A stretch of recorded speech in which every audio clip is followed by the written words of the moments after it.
In the people of the state of California versus Carlos Reales Dominguez, case CR 23-1391, all parties are present, all members of our jury are present. Evidentiary phase of the trial, people's case in chief. Mr. DeMora, do you have a witness you'd like to call? Mr. Mayor, it's going to be handling Dr. Sal. Okay, all right, let's get the doctor.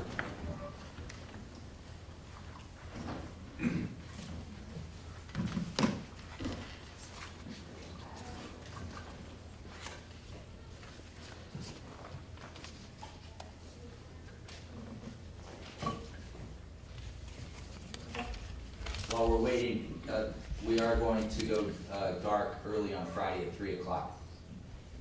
Okay? So that'll be the order of the court. Okay, sir, good to have you here. Thank you. Okay, Madam Clerk is going to administer the oath, and then we'll have you take a witness stand. Raise your right hand. Do you solemnly swear the testimony you're about to give in the trial before this court will be the truth, the whole truth, and nothing but the truth? Yes, I do. Please be seated.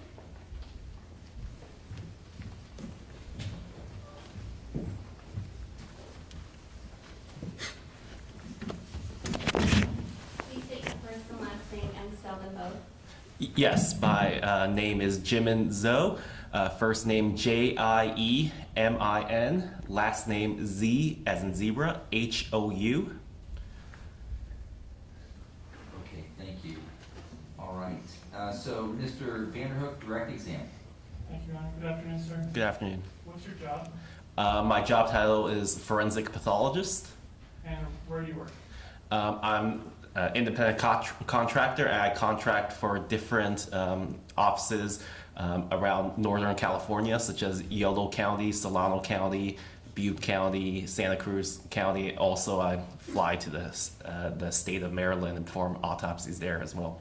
So what do you do for these counties here in California? I perform, as a forensic pathologist, I perform autopsies to determine cause of death.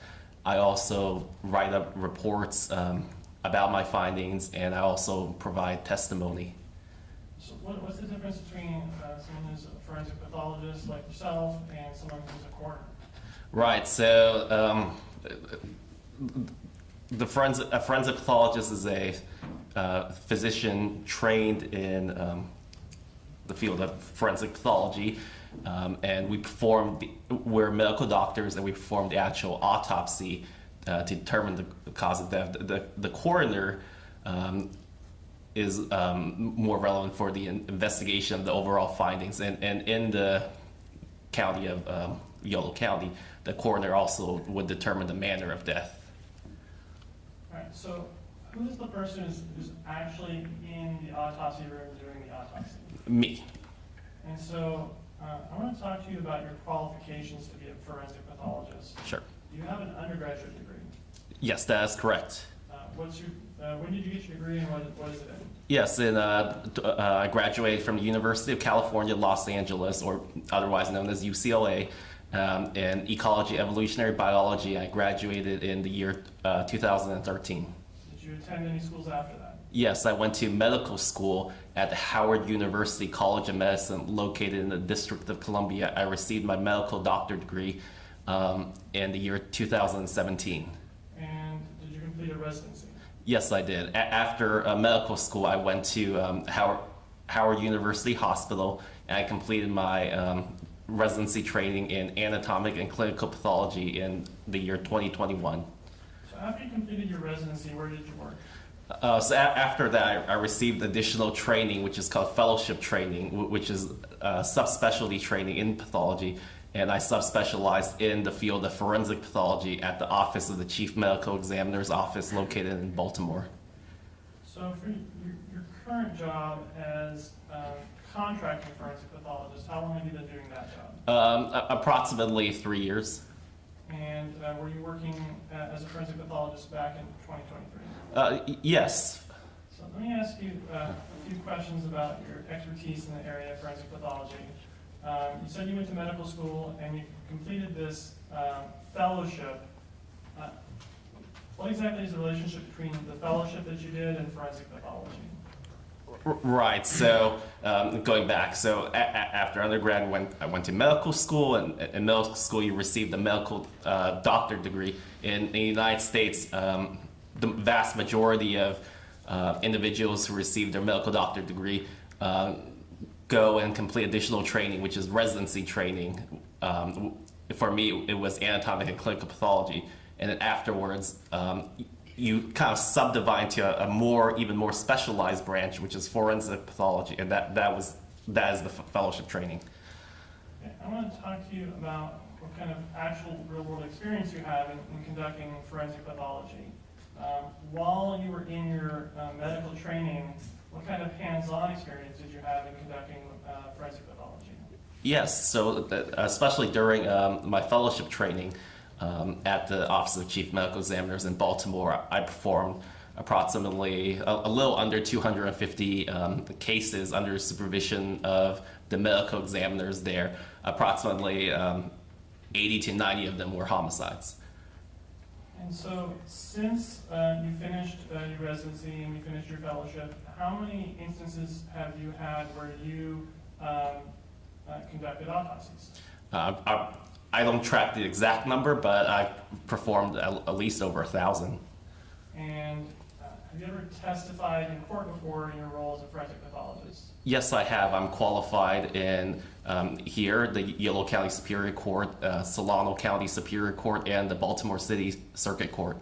Have you ever been recognized by a court as an expert in the area of forensic pathology? Yes, I have. How many times? 3 times. And Your Honor, I would offer Dr. Zhao as an expert in the area of forensic pathology. Any voir dire? No, Your Honor. We have a qualified expert. Thank you, Your Honor. Sir, did you conduct an autopsy on an individual named David Rowe? Yes, I did. And when did you conduct that autopsy? Sure. If I may reference the report to ensure the exact accuracy of my testimony, the date was on April 29, 2023, And where did you perform that autopsy? at the Yolo County Sheriff Coroner's Office. Okay, so when you're contracting with different counties, you go to the county, to the coroner's office to do the autopsy there? That is correct. And that's what you did here? Yes. And when you do these autopsies, you prepare a report with your findings? Yes, I do. And is that made in the normal course of your work as a forensic pathologist? Yes, it is. And do you make the report at or near the time of the events that you're observing as far as the autopsy that you're conducting? Yes, once I have all the information I need, I type up the report and I send it. And are you the person who prepares these reports? Yes, I am. I'm going to show you what's been marked for identification purposes as people 11. Can you take a look at that, please?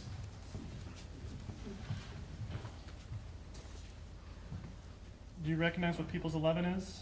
Yes. What is it? It's the autopsy report that I wrote about the decedent David Brew. And is this the report that you generated for him? Yes. And did you prepare this report using the kind of procedures that we discussed just moments ago? Yes. Any thoughts, Your Honor? Okay. Is this gonna have graphic pictures in it? This is an illustration only, and then in a few moments we'll get to photos, and then I will alert everyone that there's Okay. photos. All right. So, Doctor, when you are doing your report, do you make a drawing or a sketch? Yes, I do make what's commonly described as a diagram. And what does this diagram show? The diagram I prepared in regards to this case shows the injuries that I observed on the body. Okay.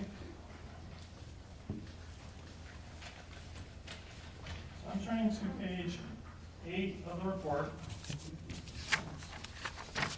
Are you able to see that on the screen there, sir?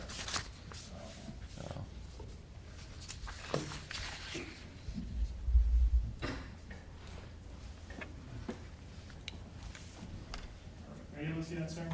Yes. And so, this kind of sketch or drawing of a person, do you draw that, or is that already on this kind of form? It's already on this form. Okay, and so this sketch then isn't specific to David Rowe, but it's just kind of a generic sketch of a human. That is correct, of a male human. Understood, thank you. And so on this drawing, there, other than the kind of outline of human male, there is little lines with little letters.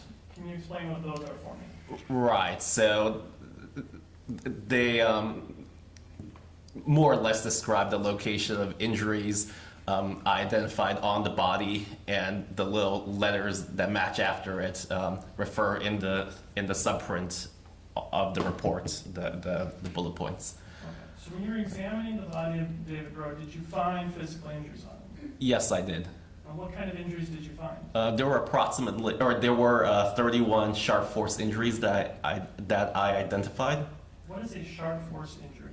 Right, so it's an injury caused by, as in the name of the definition, a sharp object such as a knife, a sword, blade, which is different than, say, a blunt force object such as one might sustain by a hammer or in a car accident, for instance. Understood. And so these injuries that you're diagramming on this chart here, are these, what type of force injuries are these? These are the sharp force injuries that I had described in the report. All right, and this is the 31 injuries you talked about? Yes, that is correct. And so you were talking about these letters, and so does each of these letters then correspond to an injury that you observed on Mr. Rowe? Yes, or a group of injuries that I wrote in the report. Okay, let's go through them. I want to start here with A. Okay. You see where A is on the diagram? Yes, I do. What was A? That referred to what I described in the report as a stab wound of the lateral left side of the upper chest, around here. And Your Honor, at this point, we're going to begin with some graphic photographs. Okay, hold on. I want to talk to counsel. Sidebar. Thank you. Off the record.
Give counsel some guidance. And so I just want to reiterate, we're not going to show live stream any graphic pictures. Okay, Mr. Vanderhook, your witness. Thank you. And before we put up the photograph document, I just want to ask you a little bit about the drawing still here. So for each of these, they appear to be not just dots but more lines. Do you see that? Yes. Does the directionality of the line on the diagram have any significance to you? Do you take any care when you put that directionality? Yes, I do. They in general refer to the direction of the injuries identified on the body. So these kind of sharp force injuries that you're observing on Mr. Bro, are they, what shape are they? Well, on the body, they would appear linear, or in some cases triangular. Okay, and so now we're going to start with the images, and we're going to be starting at A. switch to council two.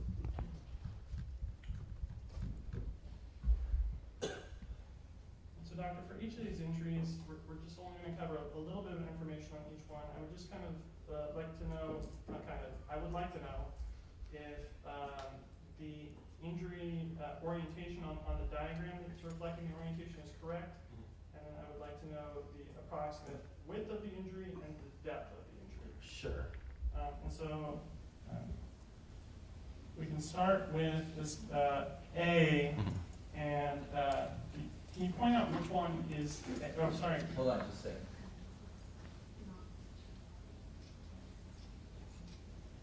We just had a technical glitch. Okay, it's off. Thanks. So these blue dots with letters, what are those letters talking about? Right, so during autopsy, I want to make sure that every single injury is photographed. So I just add some labels to keep track, but they do not necessarily represent exactly how I may order the injuries in the report. Okay, so the labels are not the same labels that you're using on the diagram. Correct. Okay. So with the laser pointer, can you point out where injury A is? Yes, that would be the label E. Okay, and about what are the diameter or measurements of the injury? Yes, sure. To refer to report, it was approximately 7/8 inch in length and then 1/8 inch in width after reapproximation. So that's a process where we kind of pinch it together to get a relative estimate of what the estimated width is. What's the point of pinching it together to do that? I mean, what does that accomplish? Yeah, so on your body, depending on the orientation of how the wound was inflicted, your skin may stretch out in different ways. So some injuries may appear wider or narrower depending on how your skin may stretch. Okay, so when you're taking the measurements, you're pinching it back together to avoid stretching, measuring stretched injuries. Correct. Okay. So for this injury A, what's the depth of the injury? The estimated depth of penetration was 1¼ inches. Okay, and where is injury B? Okay, so injury B would be label F. Okay, and what are the dimensions and depth of that injury? Yes, it was again approximately 7/8 by 1/8 inch, and the depth of penetration was also 1¼ inch. Okay, and where is injury C? Injury C would be an image with the blue label of Q on the back.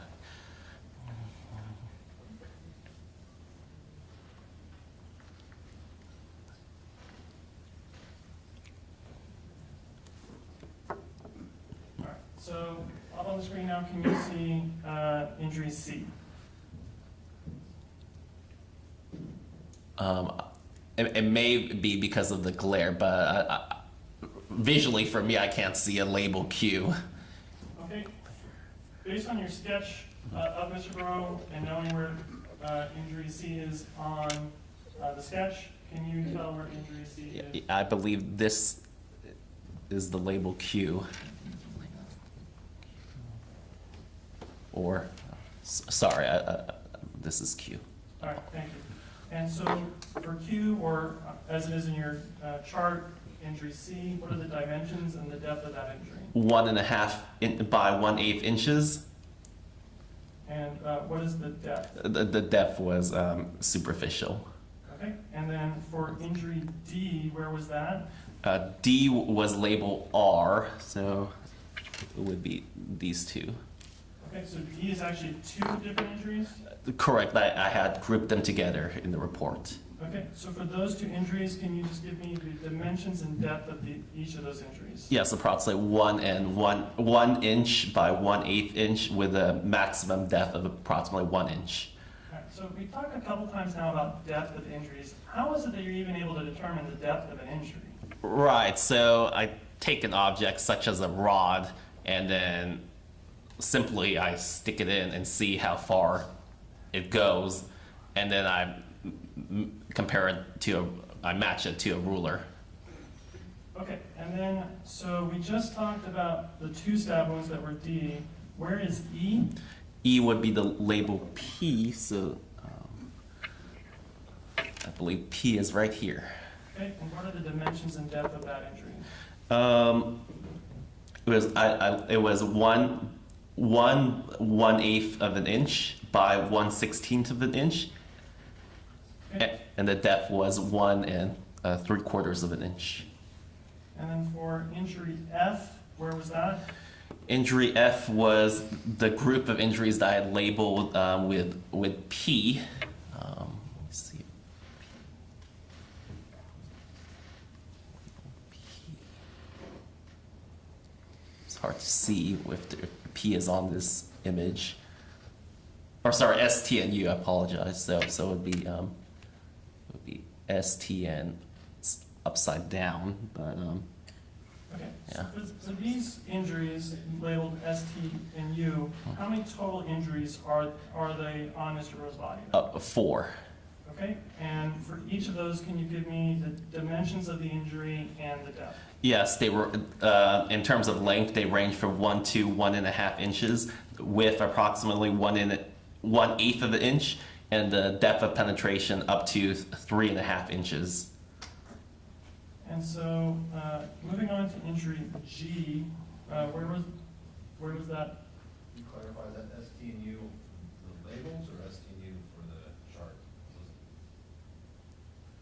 So, the injuries we were just talking about, on your diagram, are they F? Yes, they're labeled S, T, and U. But in the kind of sketch that you have, they're labeled? Yes, on the sketch it's F, correct. Thank you. All right. So, still sticking with the sketch. Okay. The injuries that are G on the sketch, where are they in the image? Yes, so they would be the label W. And so, how many wounds are represented in group G? 3 wounds. And what are their dimensions and depth? The dimensions are, they measure approximately 1.5 inches in length and 1/8 inch in width. What is the depth? And the depth was up to 3.5 inches. All right. So for injury H, what's that? Injury H is what was labeled as V. And what are the dimensions and depth Um, of H? 1 1/8 inch long by 1/8 inch wide with a depth of penetration of 2.5 inches. All right. Referring back to your Is sketch. Is there any objection to Exhibit 11? This is gonna be admitted. No. Right, just to the jury, listen, a lot of detail here, okay? So the Exhibit 11 with the detail in it, it's gonna be entered into evidence and you'll have access to it. Okay. So going back to your sketch for injury I, where's that at? Injury I is what's located as label X. And what is the dimensions and depth of that injury? Yes, it's 1 3/8 of an inch long by 1/8 inch wide with a depth of penetration of 3 inches. Okay, and then on your sketch, you have something labeled J on the sketch. What's that on Mr. Rowe's body? So that would be label Y. I believe it's cut off on this image. It's like higher up, so or lower in terms of his body. Are you able to see here? Yes, correct. So, Okay, where so- the mouse is. So for this, which is the sticker Y, Mhm. but is J on your sketch, what are the dimensions and depth of this? Yes, measured approximately 1 5/8 of an inch long by 1/8 inch wide with a depth of penetration up to 1 3/4 of an inch. Okay, and then for what's on your sketch is K, where is that? K was on the anterior right shoulder, so on the Pause there. What does anterior right shoulder mean? right. So anterior is the front side, and your right shoulder is this part of your body where your chest connects to your arm.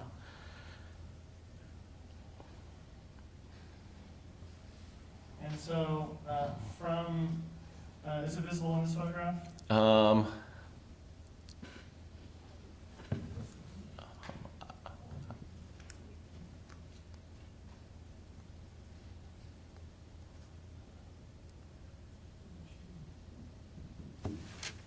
Yes.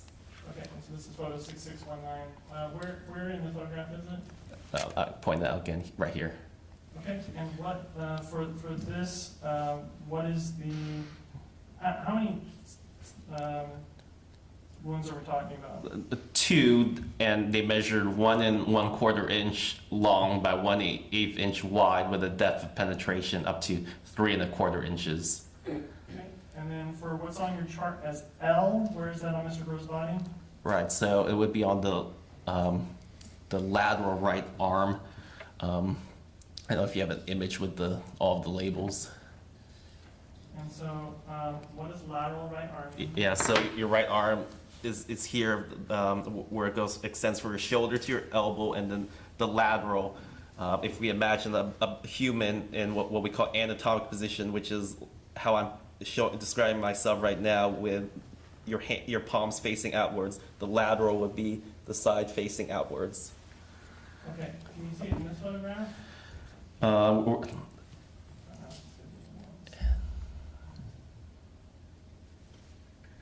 No.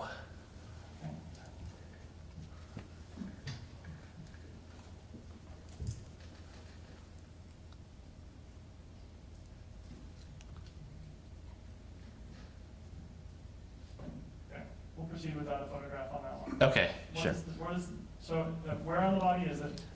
Right, so on the lateral right arm, so once again, your arm, what I describe as your arm is from your shoulder to your elbow, and then we describe injuries in terms of anatomic position, which is someone supine, which is face up or head up, and then their palms facing outwards. So it would be, lateral would be the outside of your arm. Okay, and for L, the L on your sketch, what is the dimensions and depth of that injury? 1.5 inches long by 1/8 inch wide with a depth of penetration up to 3 inches. Okay, so for M on your sketch, where is that? It's labeled O. You see that right here. Okay, and what are the dimensions and depth of that injury? It was approximately 3 inches long by 1/4 inch wide with a depth up to 2.5 inches. All right, and in this photograph, that appears to be like a really big injury. Why does it appear so large here? Right. There could be many explanations. One of which is that it just depends on how the skin stretches in that area. Okay, and then going from M to N, what is N? Right. So N would be the label B, which it's not on this picture, but I saw a picture of it earlier.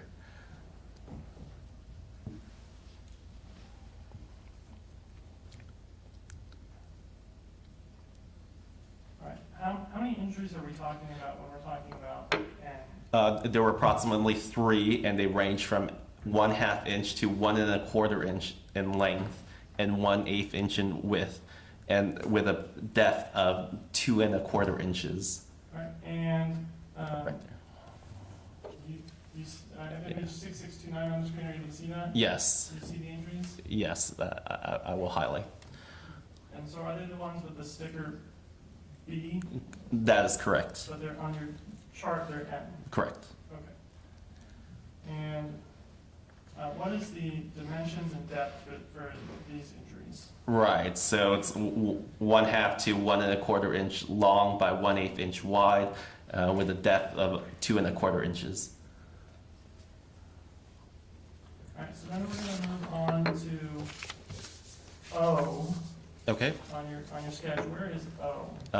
It's labeled here, what I call the lateral or the outside of your body, or facing outwards, and your right elbow. And what is the dimensions and depth of this injury? It was approximately 2.5 inches long by 1/4 inches wide with a depth of 1.5 inches. So I'm going to ask you a question here. For a lot of these injuries, you've been giving us measurements of like 1 inch to 1.5 inches, and on this one, you're giving us a larger estimate as far as the dimensions. Would that mean that a different weapon was used for this injury? I mean, it could potentially, but not necessarily. Okay. If it was the same weapon for all the injuries, what could cause an injury to be longer than other injuries? The direction the injury was inflicted, for instance, if I may use myself as an example, if I accidentally cut my hand across the palm of my hand, the injury may appear much longer than, for instance, if I accidentally stabbed my hand directly, the injury might more closely match the characteristic of a knife, of the weapon that I used. Okay, so we just talked about O. Now going back to your diagram, what is P? Where is that on Mr. Bro? P would match the label D, which I listed to be on the lateral right side of the forearm. So once again, laterals, if we imagine me like this, the outside of your arm, and then the forearm is defined as your elbow to your wrist, or elbow to your hand, excuse me. So is that kind of the injury we're seeing at the right-hand edge of this photograph?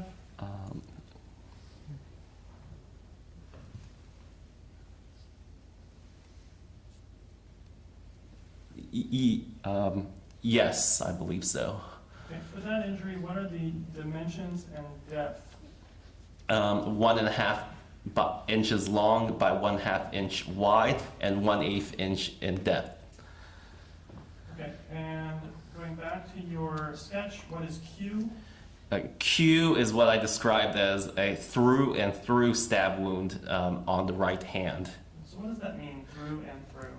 Yeah, so it means the injury entered on one side of the hand and then it exited the other side of the hand. So I'm going to give you a hypothetical question. If this injury was inflicted with a knife, does that mean then the knife blade went through the hand? Correct. And what are the dimensions of this injury? Right. So 1.25 by 1/16 of an inch, and with a depth of approximately 1 inch.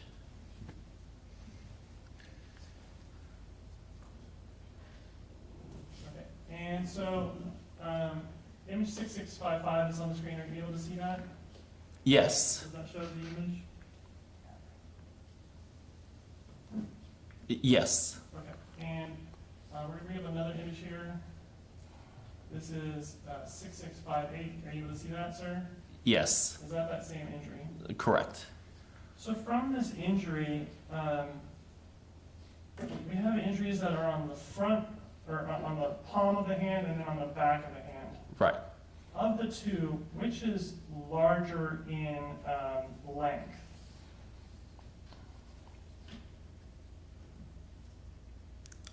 In my report, I had described them approximately the same, both as 1.25 inches Okay, in length. so from the injuries, are you able to make any determination as to whether this is from a sharp force injury coming into the palm and leaving through the back of the hand, or whether it's coming into the back of the hand and coming out the palm? No, I'm not. Okay, so I'm going to switch over to R, which is on your sketch is R. Okay. What is R? Where was that injury on Mr. Bro?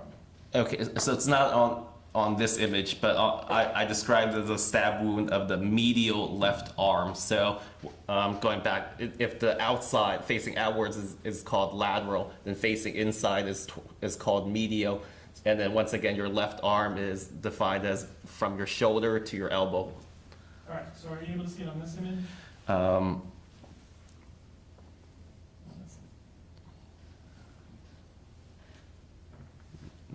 No, not from that image. For R, which was labeled G. Sorry, this image?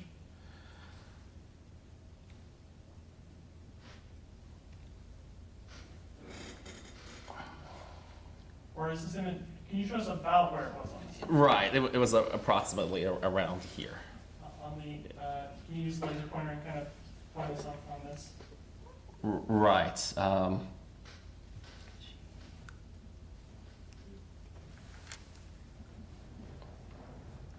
Right here. All right, and so this is image 6593, and you're kind of pointing towards an area that is a little further down the arm from the left armpit. Correct. And for this injury, what was the dimensions and depth of that injury? It was 1/2 inch long by 1/8 inch wide. And the depth, I wrote in association with the next injury, was approximately 3 inches. Okay, so I want to pause you there. Yeah. With the next injury, I'm not understanding. Right. So I described that that this wound R could be also represent a through and through wound associated with another wound. Oh, I understand. Okay. And so it could be an injury of a knife coming entirely through the arm and then exiting. Correct. What would be the other injury that could be associated with that from your sketch? It's what's labeled as S, as in snake. Okay, and so let's talk about S. Where is S on Mr. Rowe's body? It would be described as I described it as the lateral left arm. So it would be proximal as in closer to your shoulder, lateral on the outside, and the left arm. So once again, between your shoulder and your elbow. You can see that area on this image. This is 6590. It's hard for me to see. So if there's an image with the label, that would be more ideal.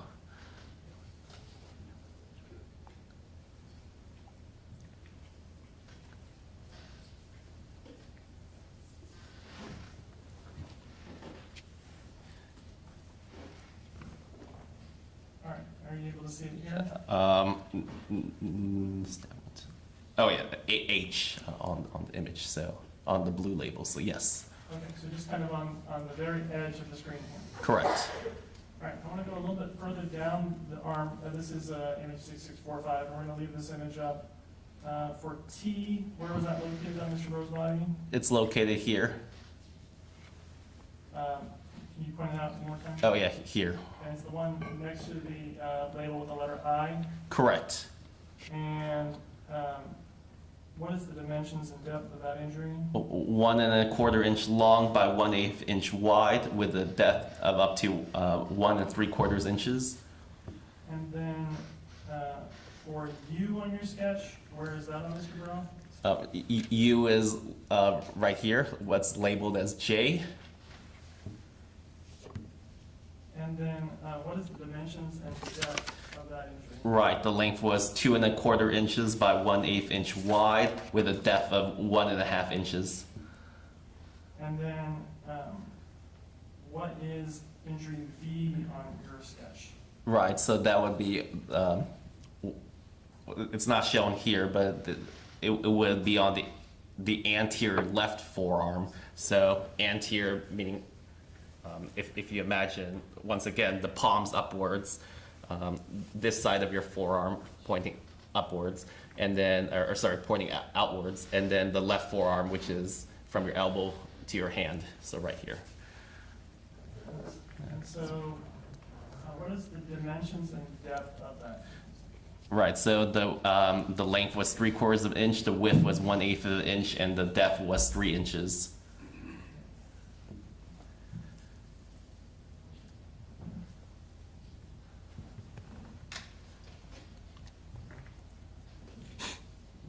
Okay, and so these kind of measurements and these depths that you're talking about, are those recorded in your report, and you document this for each and every injury in the corner report that we showed you? Yes. Okay, I'm going to show you People's 37.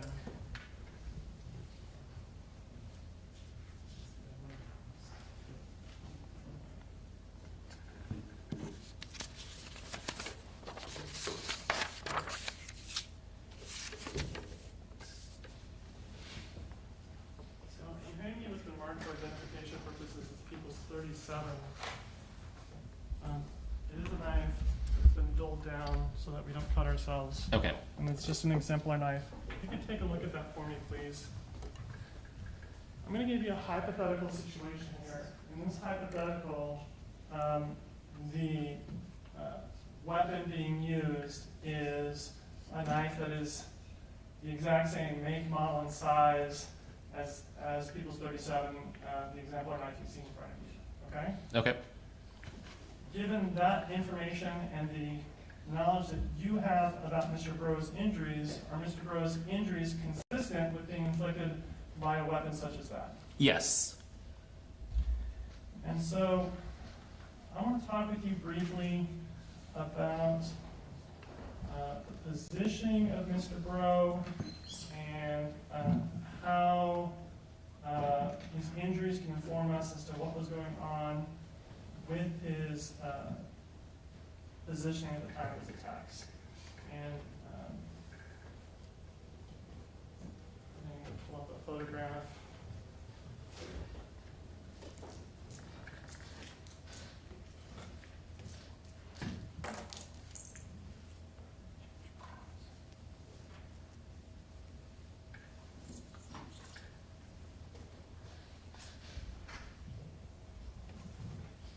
We're looking for photograph 7339, and this is from People's 1.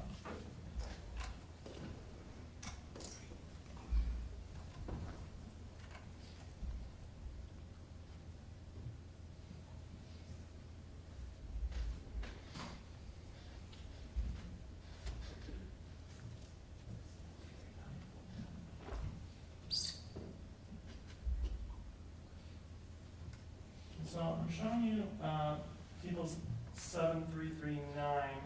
Have you seen this image before? Yes. And so, we didn't like this a little bit.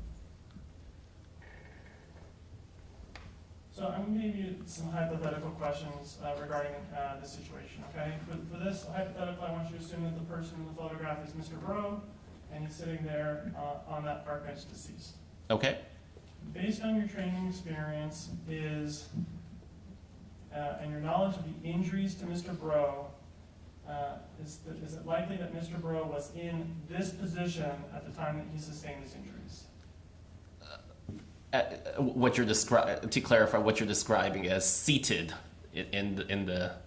Seated on this bench with his back against the backrest, with his buttocks on the seating area and his feet down on the ground. Right. It would be unlikely for the injuries to be sustained. At least the injuries on his back to be sustained while he was seated against the park bench. Why is that? Well, most of the slits of the park bench to describe it are vertical, and most of the injuries I described on his back were horizontal. Okay, and what significance is that?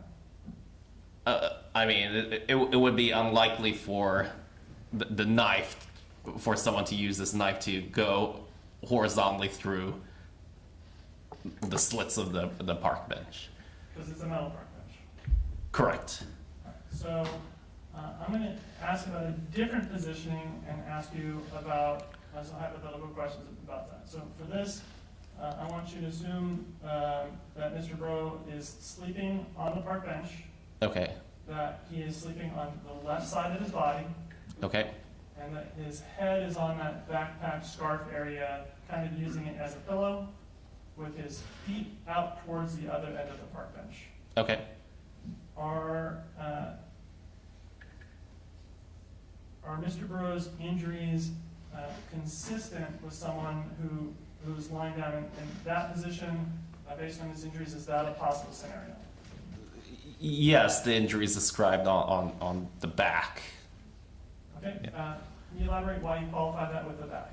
Right. He also had Mr. Burrow also had some injuries on the front side of his body, such as the front side of his arm and shoulder. Right, and he also had some fairly extensive injuries to his left arm, right?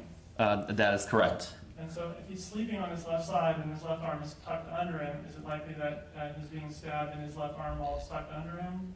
It would be unlikely. Okay. Let's talk about a hypothetical where Mr. Bro is moving during the course of the assault, okay? Okay.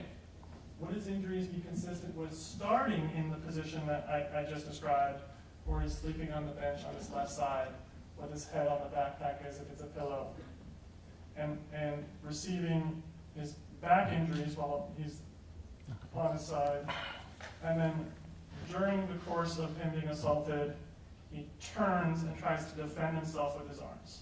Yes, it could be consistent. Okay, and why do you say could? I mean, I was not there, so of course I cannot see exactly what happened. Understood. Is there anything about Mr. Bro's injuries that would be inconsistent with that? To the best of my recollection, no.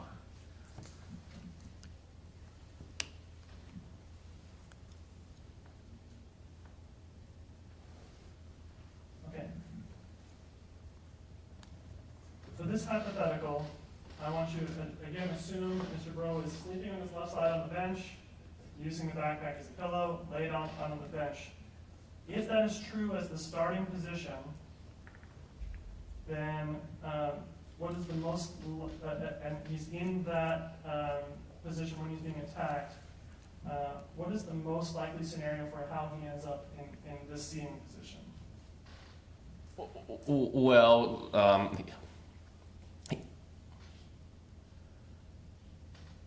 Well, either he rose, assuming that scenario you gave, either he rose up and turned to the seating position, or the body was moved into the seating position.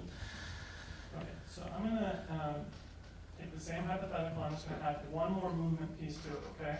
So for this hypothetical, I want you to assume the same starting position. He's sleeping on his left side on the bench, using the backpack as a pillow, his feet out towards the other side of the bench.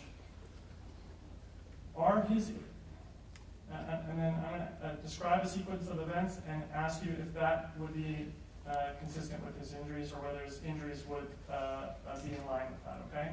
Okay. So assuming that starting position, if Mr. Burrow's in that position, someone starts attacking him with a knife, and then he falls from the bench to the ground so that he gets kind of this dirt on his pants, and then from the ground gets up trying to defend himself and ultimately ends up in that position. Is there anything about his injuries that would be inconsistent with that?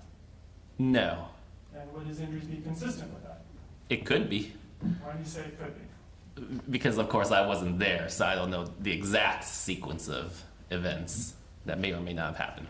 Okay. And so I want to go back to the sketch of the injuries, and I want to talk a little bit more about the directionality that is going on with these injuries. So this is from People's 11, and this is the last page. You can just do that. So for this, I want you to assume that a knife, this exact same type of knife, but just a duplicate copy of the same knife is being used.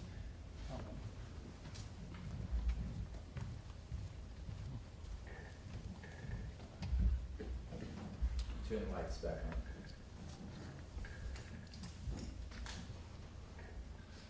on. Okay.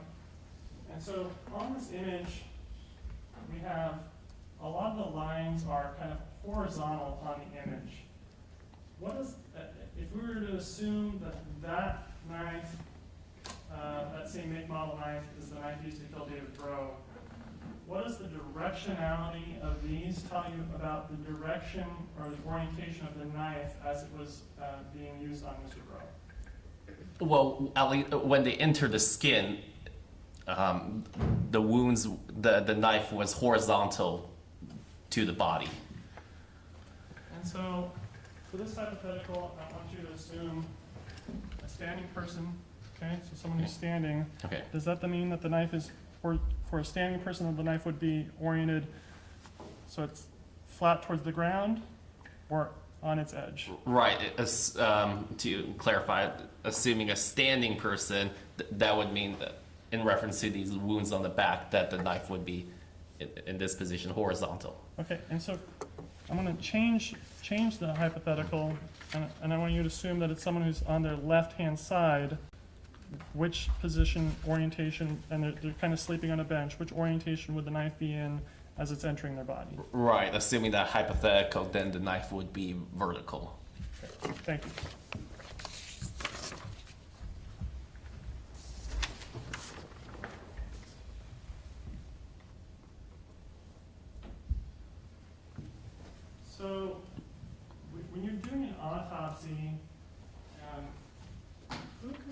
death certificate, is that you or the coroner? The coroner. Okay, who is it that determines during the autopsy what the cause of death was? Is that you or the coroner? Me. Okay, and did you complete a thorough examination of Mr. Grove's body? Yes, I did. Let me ask you this. We looked at photos of injuries that are visible on the external portions of the body. Is your examination limited to looking at external portions of the body? No, it also includes the internal portion of the body. And when you have someone who has, say, like 31 sharp force injuries, why is it that you then check the internal portion of the body as well? Well, in every full autopsy, we perform what's known as, what we describe as the external portion of the autopsy, and then the internal portion of the autopsy. Okay, so for a person who has, say, a lot of sharp force injuries, are you still looking to see if there could be potentially some other cause of death for the person? Yes, of course. And when you're examining Mr. Bro, did you see anything that would indicate a cause of death other than the sharp force injuries? No. And were you able to form an opinion as to what the cause of death for Mr. Bro was? Multiple sharp force injuries. Okay?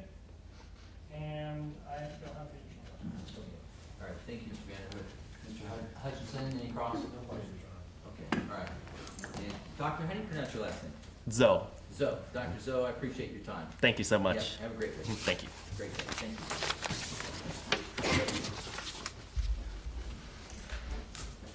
Okay, thank you. Mr. Kumar, do you have a witness? Yes.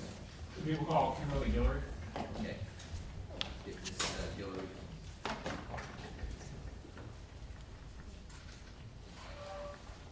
While she's coming in, I'm gonna I'm gonna stand up and stretch. Feel free to join me off the record.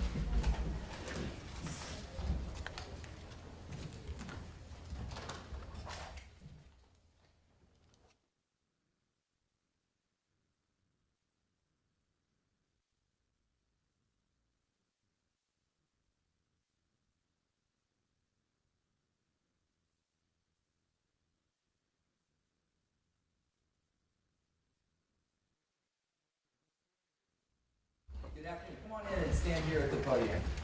Thank you for being here today. I appreciate it. My name is Sam McAdam. I'm the judge presiding over this trial. And then the clerk swear you in. After you take the oath, then you're going to sit near me here at the witness stand, and I've got two lawyers to ask questions, okay? Raise your right hand.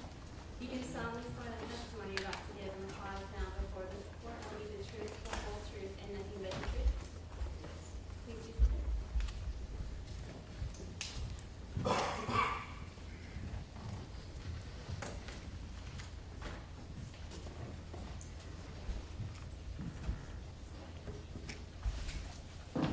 Please state your first and last name and spell them both. Kimberly, Kimberlee, Guillory, Guillory. Okay, thank you.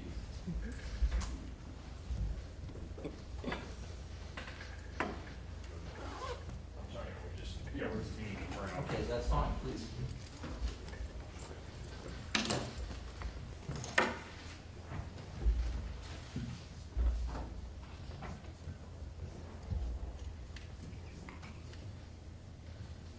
Hate to do this, but we're gonna take the blinds down now.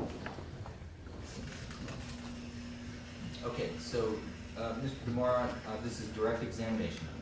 Hey, Your Honor. Good afternoon. Hello? Right now, Hold on just a second. oh, Ms. Gilroy, could you pull that mic down closer to you, maybe scoot in a little bit? Sure. I just want to make sure we're able to pick you up. How's that? It's much better. Okay. Thanks. All right, counsel. thank you, Your Honor. Gilroy, thank you for being here. I want to ask you a couple questions about yourself, and then I want to go to May 1st of 2023. And tell us, how old are you? I don't mean to be rude when It's I ask that okay. question. I don't have a problem with it. I'm 66. And where are you currently living? I live in Davis. Where are you staying? I have a home now. When you say you have a home now, back in May of 2023, did you have a home or were you unhoused? No, I was unhoused. Leading up to, and I'll just get to it, you were stabbed on May 1st of 2023. Yes. Prior to that stabbing, where were you staying when you were unhoused? Kind of random places. Sometimes we would just move to a different place. Sometimes we would have to be told we had to move. When you say we would move, who are you talking about? Who's we? Well, usually I had friends around me. I tried to always be with somebody so I wasn't alone. Did you have a group of people that you usually would move with? Kinda. It just depended. I'm kind of a needy person. I like things nice and neat, and a lot of homeless people don't live that way, so I had a hard time finding people that I could live that way with. You're like all of us, we're kind of selective with our friends, right? Yes. Totally fair and understandable. Right before you were stabbed on May 1st, were you still living in Davis at that time? Yes. Where were you living at that point? Like what area, street? I was on L Street, right where, if you go down L Street from the shelter, the homeless shelter, it kind of curves around, and it was right there. It's actually PG&E property. So if I show you People's Exhibit 25, would you be able to point to on here where it was you were staying at the time? Sure. Mayor, put it on. Okay. Do you recognize that as a Google Maps? Oh, wow, that's weird. Okay, right here. Okay, and you The are, curve goes around here. We were right in here. okay, and let me put this on the overhead map, or excuse me, the overhead projector for you. I think there's a laser pointer up there. Do you want to grab that black pen like, yes, and then Oh. point it at the screen over there. I wondered what that And was. press that button. Okay, Okay. so he's gonna ask you to locate things like that.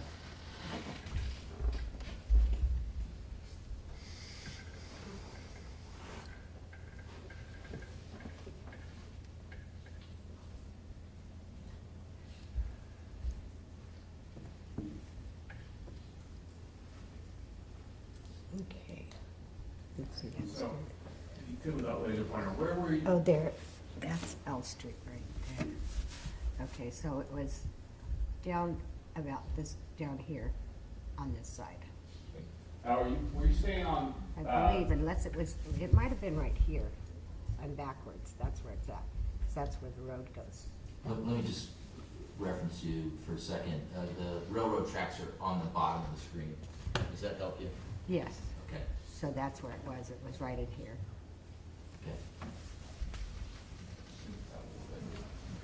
okay.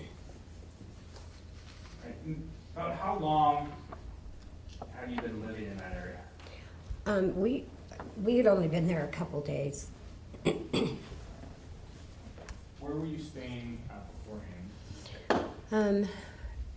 By the railroad tracks down by, off of, I don't know what it's called. I came from West Sacramento, so I wasn't real familiar with this area. And that's okay. I personally don't know most landmarks. I will tell you, hey, turn by McDonald's or something like that, and I won't be Right. able to tell you streets or anything like that. So you're in good company with us. Thank you. What led, when you moved to Second and L, the PG&E station, why did you move there? Well, I came from West Sacramento. I was, my daughter had been sick. She lived in Napa, and I was taking care of her, and she passed away. And I took care of my grandson for about a year and a half after she passed away, because he was only a year old. And then when I came home, my roommate had moved some guy into our house to help him, I guess, with the rent. And the guy had been robbing him, taking his money. He wasn't paying the rent. And when I came home, The landlord showed up 2 days later and said, if you are out in 4 days, we won't file an eviction. So I ended up on the street. And so, and was that when you ended up on the street where you were at the railroad tracks before going to L Street? Well, the shelter didn't have, they only had so much money, so they didn't really have a place for you to sleep at night. So we just found random places to, be able to do that. And so, when you got to L Street, why did you and the other, your friends pick that location? Because it was empty, there was nobody else around, and it was kind of clean, it was a nice place to put, your tent. And we usually broke down in the mornings though, and would go, come back later that night. Where would you go when you'd break down? And I should ask first, when you say break down, you mean you would pick up your belongings and leave and go somewhere else? Mm-hmm. Well, we'd just go and maybe leave it at the shelter until they got ready to close, and then we'd get it and carry it around till we were ready to put it up. And what were you staying in at that time? I was staying in my friend's tent, and he had another tent that he slept in.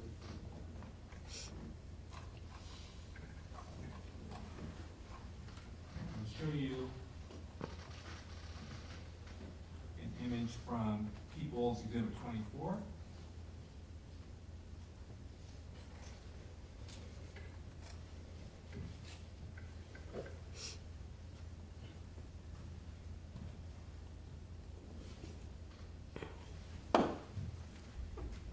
It's in the image of the stipulation.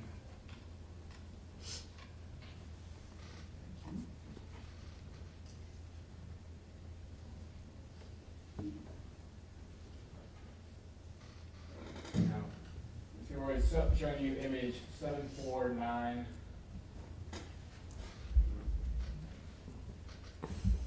7496852 on People's Exhibit 24.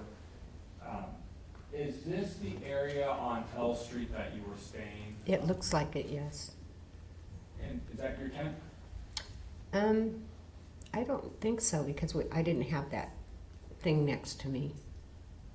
When you say that thing, what do you mean? The green tent thing, that's whatever you call that, with the writing on it. Oh, the canopy on it? Mm-hmm. But But it's all pretty much the same there. It just has random empty spaces. well, that awning itself is not yours, right? No. Show you.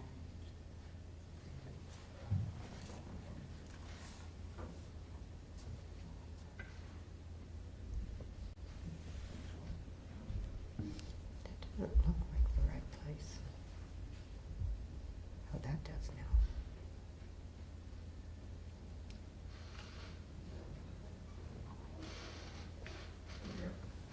All right, how about that, Ms. Gilroy? Does that look like your tent? Kind of, but I don't know, they've got a tarp over the top of it or something over the top of it. It's just all open there. Okay, well, forget the tarp itself that's over it. Mhm. Does that look like your tent where you were staying? Yes, And who owned that tent? You said it was your friend's tent? my friend's tent. Who was your friend? Larry, What's Larry's last name? I don't know. That is okay. So, in that area, that's the area on L Street where you and your friends had set up. Yes. There was 3 of us. Oh, 4. Including you or three? 4, there's 4 of us, because there was a couple. Who's that couple? Isaac and Christine. And who was the other individual? And Larry, and then me.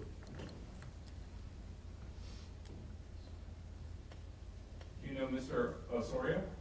Yes, I do. Was he He saying- actually was down at the very end, but I don't know if he was there that night. I don't know. You say he was down at the very end. Yeah, coming from the shelter, he was at the very end there. It's like 1 block. And so closer to 3rd Street and L Street? Mm-hmm. And, is that a yes? Yes. Sorry. I'm sorry. Oh, no, that's okay, you're nervous, I take it. Yes. It's okay. We get nervous asking questions, and I know we get nervous answering them too, so it's just for Mountain Court reporters, so she can take that down. And so, when he's a little bit further up, he wasn't part of, you wouldn't consider him part of your group where you were staying? No. So I want to go to May 1st of 2023, right? Can you go with me there? Mm-hmm. Now, around 11:45, 11:46 p.m., where were you at that time? I think I was visiting a friend, and then I came home, well, came to my tent. Okay, well, let's start at the beginning of the evening. Okay. Actually, let's start at the beginning of the day. So do you remember how you started your day that day? Usually I would go to the shelter, take a shower, do some laundry, and get dressed for the day, and then I would go do random things, maybe go get something to eat, go to the park. Not a whole lot. And at some point, well, I should say, during your day, did you break down, and did you and your friends break down your camp, kind of like you had just described? Yes. When did you go back there that day on May 1st? I believe it was probably around 7, 8 o'clock at night. I'm not really sure. Everybody was already asleep. So it might have been 9 o'clock. Was it already dark outside? Yes.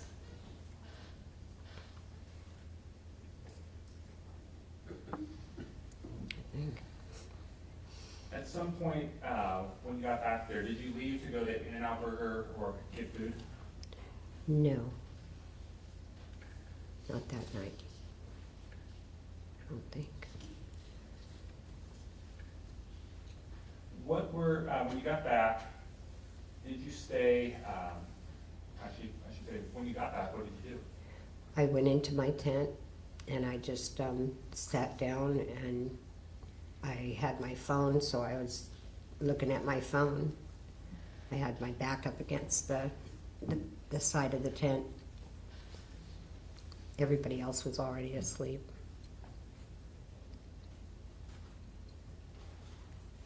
Was Larry in the tent with you?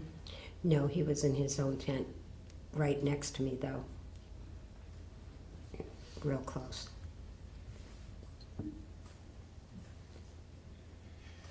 What was the lighting like at that time?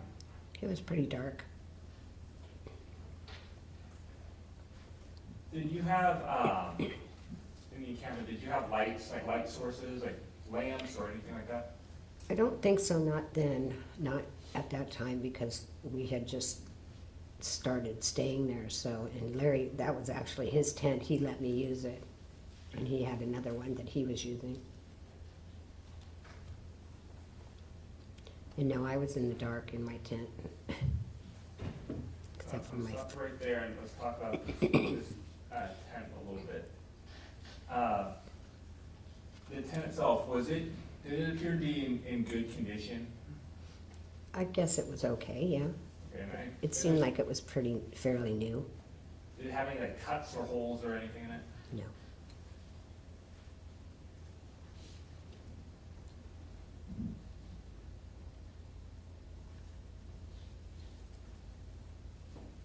Did it have, I'm looking at this image right here in 7496981.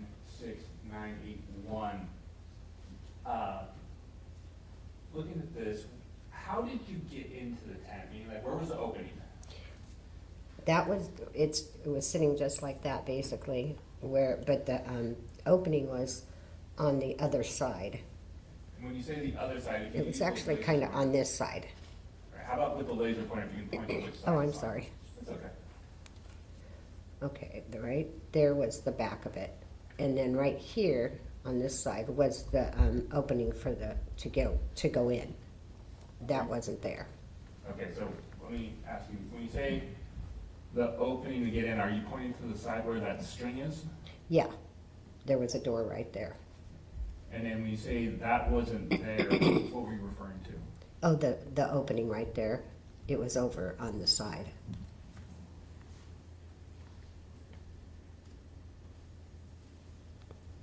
Next to the sidewalk? Yes. No, on the inside of the, where the trees are. Oh, It was on the other side, yes. got it. So Sorry. facing that wall to the PG&E. Yes.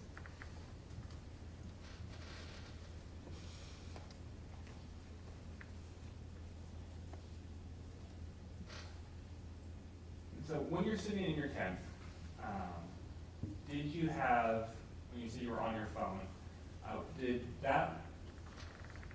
you have a lamp or anything else in there? No, the phone kind of lit it up.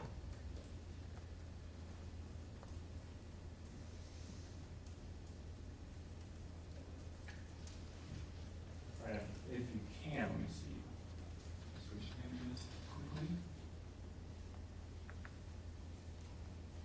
All right, on People's 24, go to 7496984.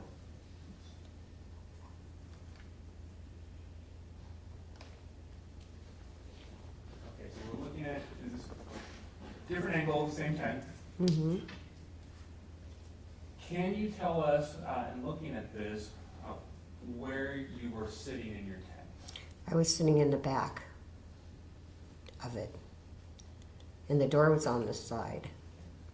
Were you sitting, you were pointing to the left, the upper left-hand side, were you sitting where this, a hole in the tent is?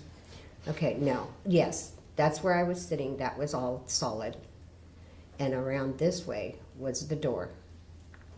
And I usually sat, I had my bed right there. Okay, so that's my question to you. Mhm. Your bed and where you're sitting was right where this hole in the tent is? Yes, but it was solid there. There was no opening.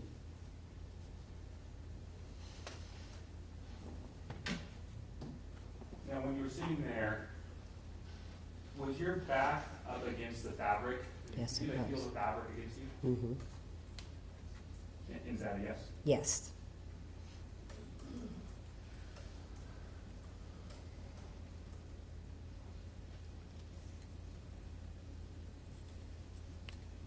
And how long did you sit in that position, just on your phone? I don't think I was there very long.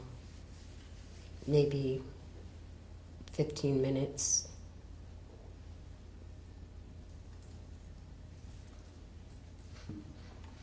While you were there, did you hear anything outside in the area? Didn't hear a thing.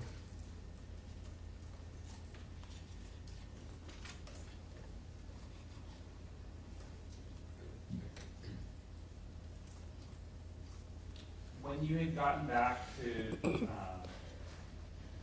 your tent and where you were staying, had you talked with any of your friends that were there? No, they were asleep when I got back.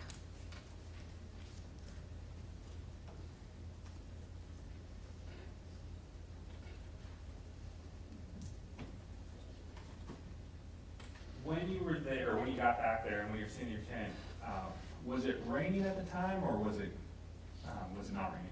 No, it wasn't. As far as I remember, it wasn't raining.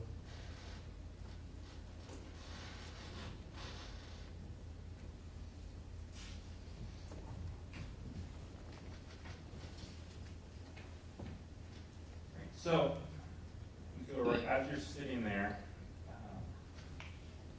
on your phone, did something happen while you're sitting there too? Yes. Somebody came, excuse me, up behind me where I was sitting outside, and they came down with a knife and cut my tent. And at the time, I wasn't sure that I was getting stabbed. I thought somebody was punching me at first. Let me stop you. Stop you right there. You never left your tent, right? No. Were you expecting any visitors? No.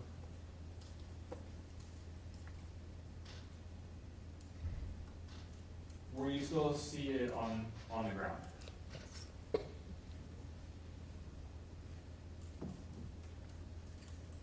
When you said you felt like someone was punching you, I want to go through that quickly. How many times? 3 times. Is that what it felt like? Mm-hmm. Um, First time it took my breath away, and then it just continued. When the first time it took your breath away, how did it feel? And when I asked how it felt, was it soft, or did it feel like someone just... Like somebody Right. just punched me really hard in the back. Could you feel in your back where you thought you had been punched? Yeah, and kind of close to my waist. If you could stand up and point to that area, if you wouldn't mind. Right here is where it felt, And in this area here. the record pointed towards your lower back. Mm-hmm. Is that a yes? Yes. Sorry. It's okay.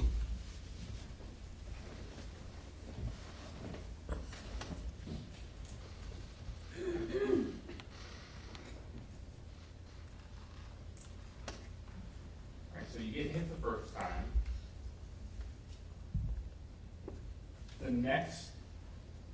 How quickly was the next, what you described felt like? It was pretty quick. I wasn't even sure that I was being stabbed at the time. I just felt like somebody was punching me really hard in my back at first.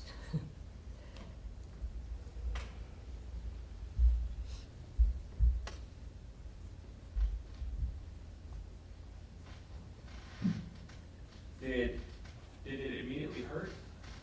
It took a couple seconds after the first blow, but yeah, it started to hurt.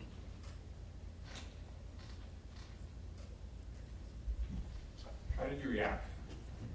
I started screaming very loudly, and then I laid down because I guess Larry and Isaac. Objection. Leadership. Sustained. Yeah, I only want you to tell us what you Oh, okay. know at this time. Well, that's what I was going to say, that they came running towards me, and that's when they grabbed him and started fighting with him, trying to get him, Okay, get a hold of him. Foundation.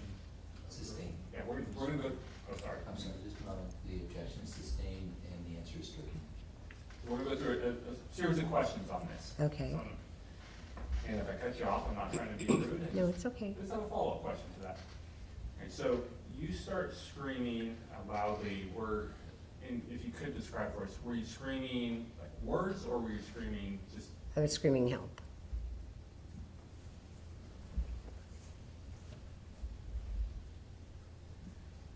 This may seem like a silly question, but why were you screaming for help? Because he was continuing to stab me. I didn't know who it was or why they were doing it.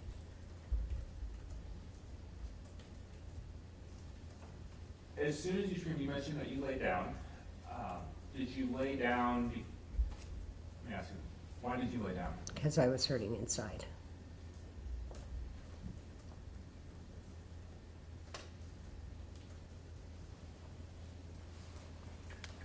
Did anyone respond to your cries for help? Yes, Larry and Isaac did.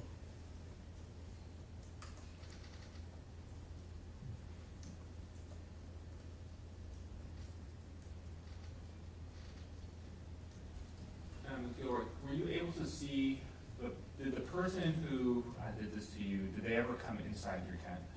No. Did this person ever say anything to you? No, they did not.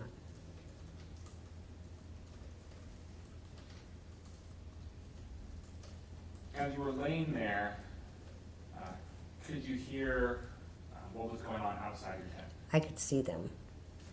When you say you could see them, who were you talking to? Larry and Isaac.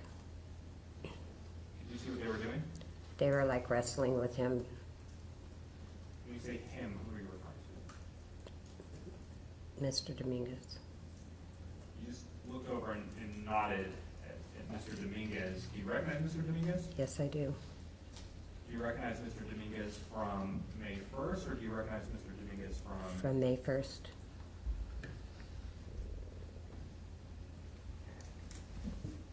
If you could, can you just point to and describe an article of clothing he's wearing. Suit and tie.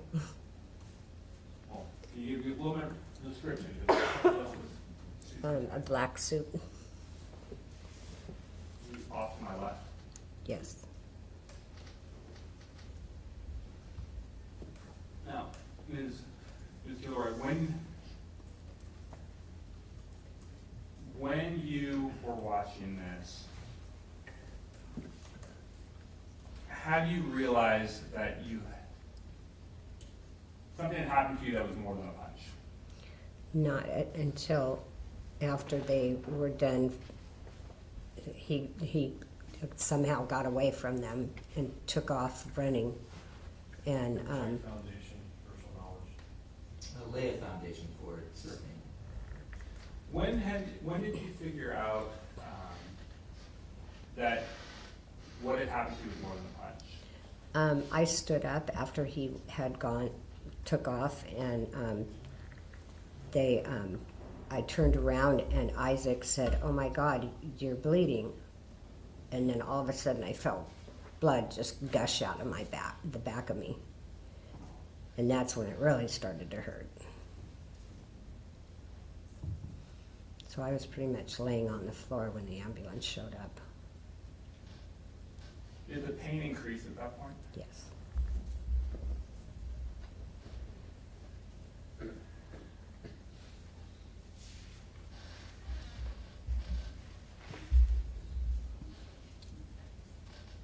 Did you call 911? I believe I did. Is it a little bit, is it hard to remember that because of pain or anything? Yes. Who, was there another, you mentioned, I believe Christine was also there? I never saw Christine though. I don't know if she came out of the tent or not. I just saw Larry and Isaac. Did someone call 911 with you? They may have. I wasn't really aware of what was, other than what I could see right there in front of me.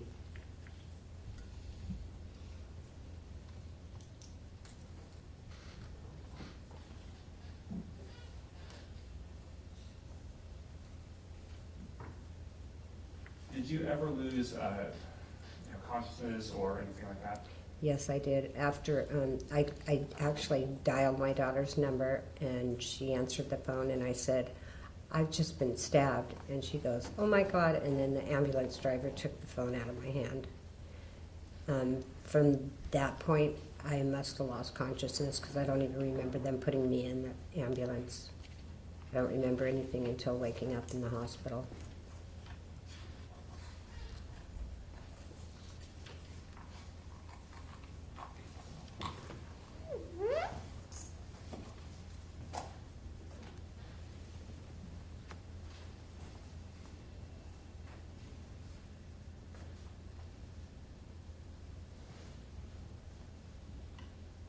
Looking at this exhibit and this photograph right here, you mentioned that when you got to your tent on May 1st of 2023, that cut in it wasn't there. Is that right?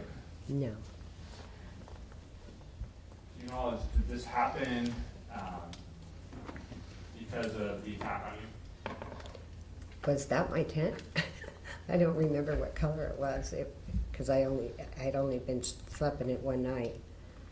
But it had a zipper for the door. But no other cuts in it? No, no other cuts. When you looked out and you said you saw Isaac and Larry, did you look out of this hole in the tent, or did you look Yes. out of something else? Out of the hole.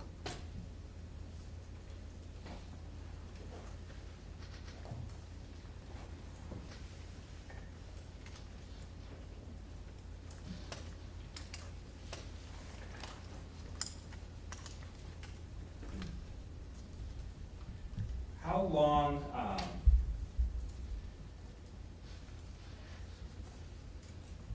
how long did you see Isaac and Larry, once they responded to you, to your call for help, how long did you see them fighting with Mr. Dominguez? A couple minutes.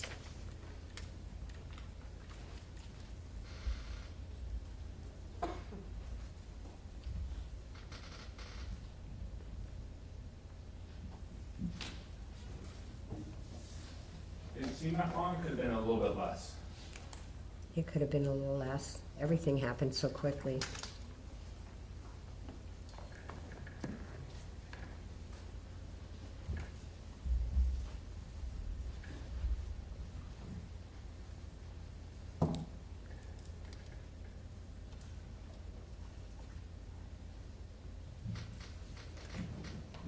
How long did you spend in the hospital, Mr. Howard? I'm not sure. It was several weeks, I believe. The knife chopped up my kidney and my liver, so they had to reconstruct it or something.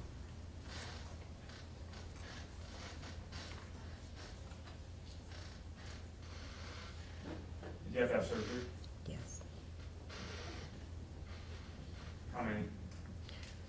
I have no idea. I wasn't even really coherent through a lot of it.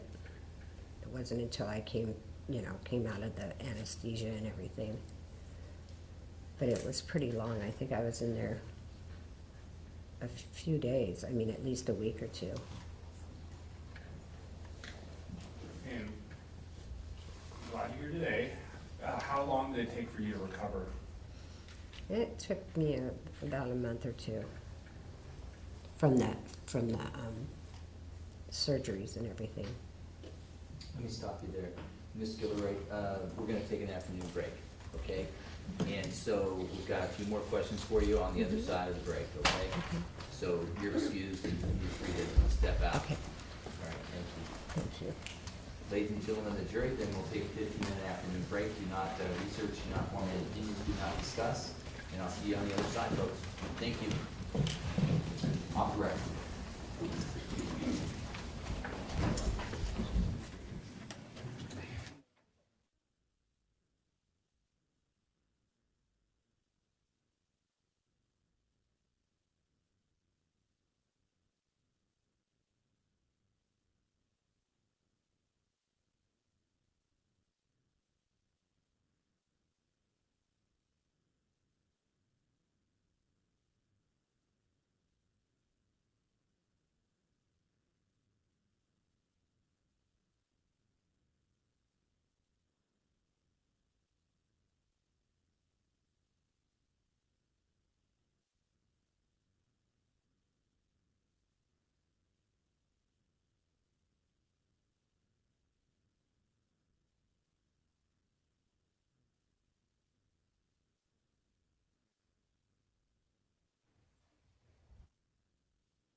mention it briefly. I want to confirm that for your planning, that Friday, we're gonna stop at 3 o'clock sharp, okay?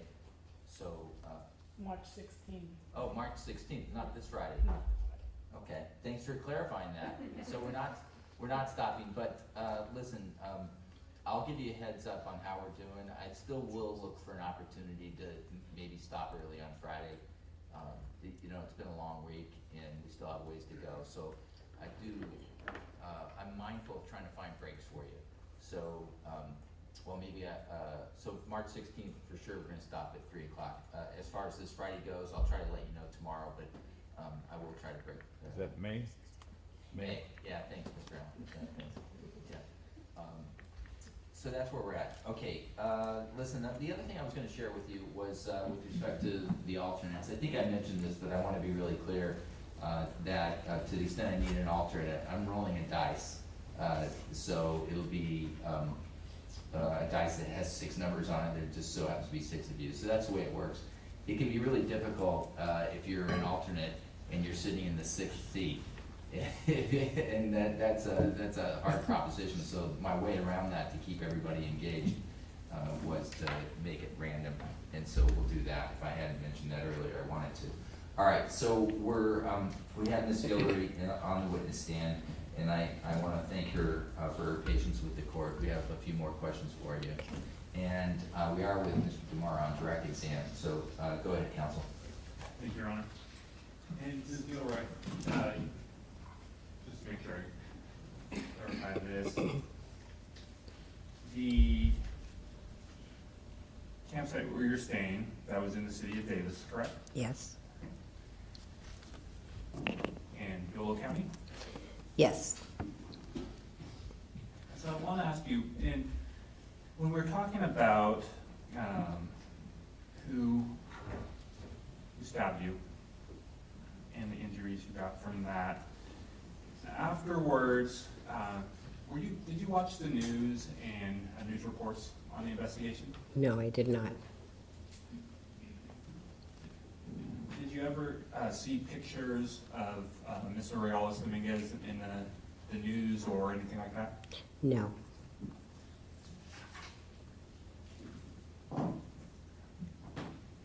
Did anyone ever show you pictures of him or say, hey, this is the guy that law enforcement arrested? No, they did not.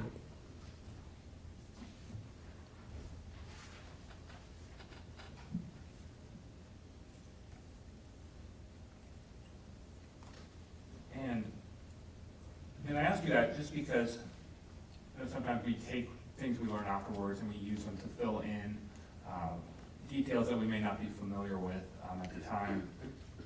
And just want to ask you, do you remember talking to a couple of police officers? Yes, I do. They came to the hospital and talked to me. And did you tell one of the police officers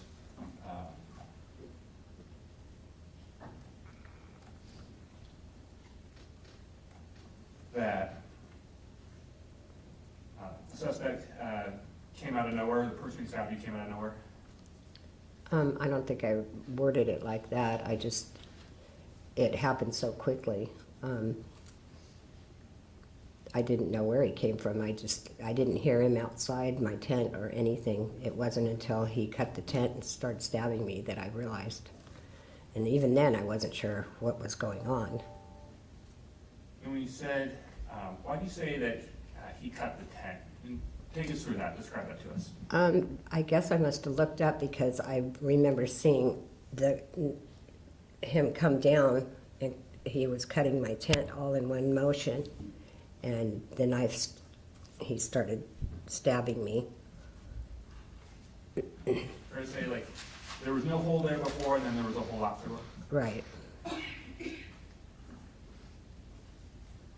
And during that, do you remember telling the officer that you weren't able to see the person's face who did this to you?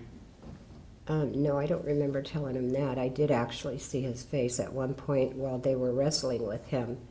I remember he was looking at me and while I was on the floor, and he was kind of like looked angry. But it was very brief. See, very brief, how, like, take us through that, how quickly or? Just, I mean, long enough for me to see his face, because I described him to the officer.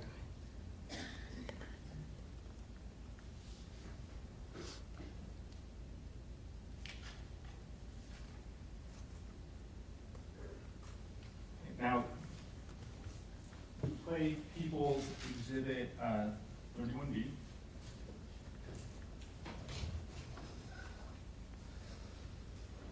And we have a stipulation, Your Honor. Okay, transcripts? Yes. Court is next in order, I think it's 4.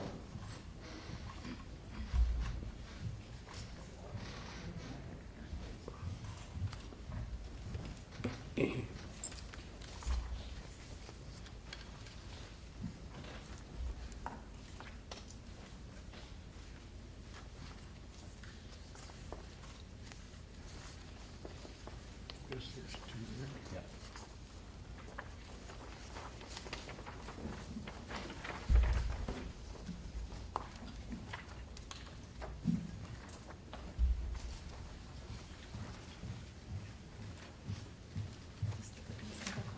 Sure. One for the witness. Thank you, Deputy.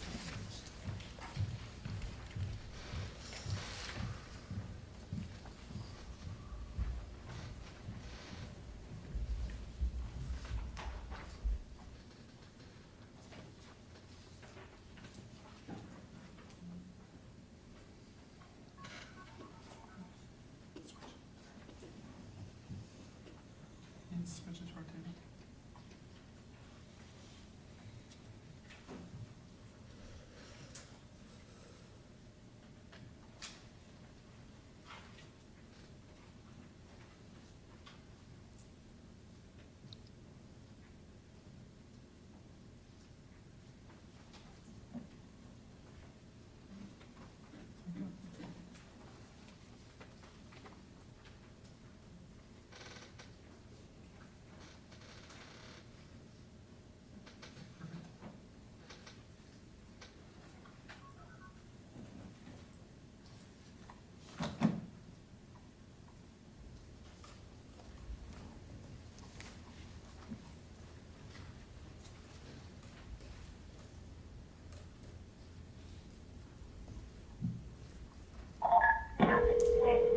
Oh my God, I'm done. Oh my God. If you wait for Ellen second, I came in at 10 and she was assaulted. I'm hurting, you guys. Okay, you're calling from Ellen Second Street? I'm sorry. You're calling from L and Second Street? Second Street, and just like the attorney is as PPD. Okay, are you the one? Listen to me. Are you the one that was assaulted? Yes. What happened? I don't know, he just ripped open the can and started punching me, and then he went to one of the other tents and the other tent. Okay, do you know who it is? I have no idea, lady. No, okay, you're rude. Is it We're fucking hurting right now. a male? Can you talk to this woman, please? Can somebody talk to this woman on the phone? I'm hurting really bad. Okay. Was that you on the 911? Yes. We'll collect the transcripts.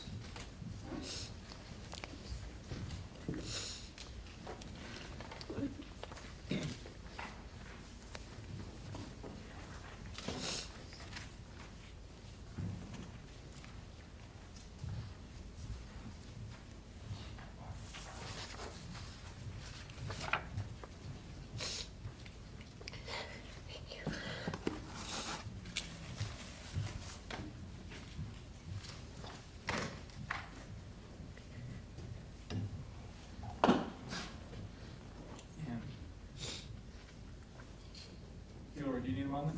No, I'm okay. Okay, I'm almost done. It's okay. Was that what we heard on the 911? Was that immediately after you'd been attacked? Yes.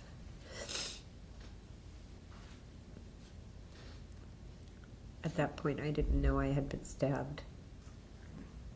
Were you in a lot of pain at that point? Yeah. Was it getting worse? Hmm. Was that a yes? Yes. Sorry. Okay, you don't have to apologize.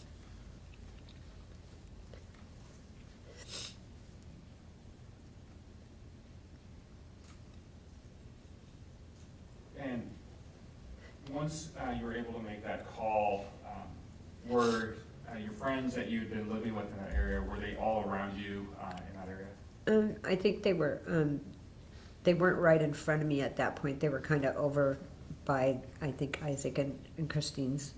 I think they were still wrestling with him. I'm not sure. They weren't right in my sight. And prior to being attacked, that night on May 1st, 2023, did you have any fights or negative interactions or words with anyone? No. Thank you. No further questions. Okay, thank you, Mr. Demora. And Mr. Hutchinson, cross-examination.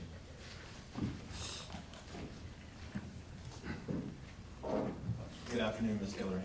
Hello. My name is Dan Hutchinson. Thank you for being here today. Thank you. I'm going to ask you some questions, almost all of which can be answered for a yes or no response. Okay. Unless I specify, I only want to know what you personally observed, what you personally heard based on your memory, not what other people told you. Sure. So there were 3 tents in your immediate camp area. Yes. You were in the tent we saw right there? Yes? Yes. Do you, we're assuming that's your tent, but do you recognize that as the tent you were staying in? Is there anything that you saw in the photos that makes you remember that was the tent I was in? Well, I don't really recognize it because it was not mine. It was my friend Larry's, who And was that right is- next to me. So. And that is Larry Pilot? Uh-huh. So that is Yes. his last name, Yes. P-I-L-A-T? Pilot. Yes. And he's still in Davis. Yes, he is. So he had a tent in the immediate area that he was staying in, He was right next to me. and no one else was in Larry's tent. No, there was no one else. And then there was a third tent that was occupied by 2 individuals. Which were Isaac and Christine. That's Isaac Cheeseman. I guess so. I never knew his last name. His name is Isaac. Mm-hmm. Is he Yes. still in Davis? Yes, they are. And his significant other, her name is Christine Barrios. Yes. And so all 3 of those individuals are still in Davis. As far as I know, they are. I haven't spoken to them for a while. But to the best of your knowledge, they're still unhoused in In Davis. Davis, yes. And you were asked about a Mr. Osorio, Albert Osorio. Oh, Albert, yes. You don't know Albert's last name? No, I did not. Do you know someone by the name of Albert? Yes, I know Albert. And he had a tent a little bit farther away? About 4 or 5 sections away, yes. By section, what do you mean? Well, they kind of had, plants and stuff in between. So he was down closer to 3rd Street. He was right by 3rd Street, yes. Did you know someone named John Weddle? No, Did you know anyone named John who was there that night? no, I do not.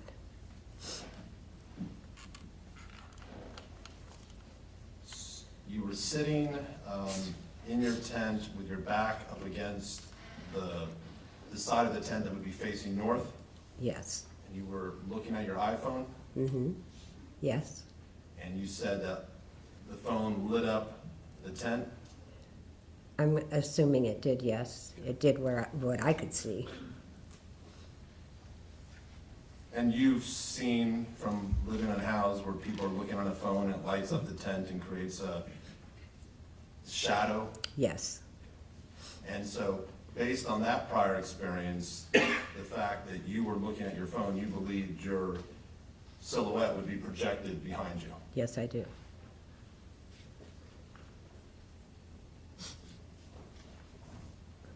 And as you were sitting there, that's when you felt the punch. Yes. And you initially believed it was you had just been punched. Yes, I did. Even when you called 911, you said you had, at that point, you didn't realize you'd been stabbed. Yes.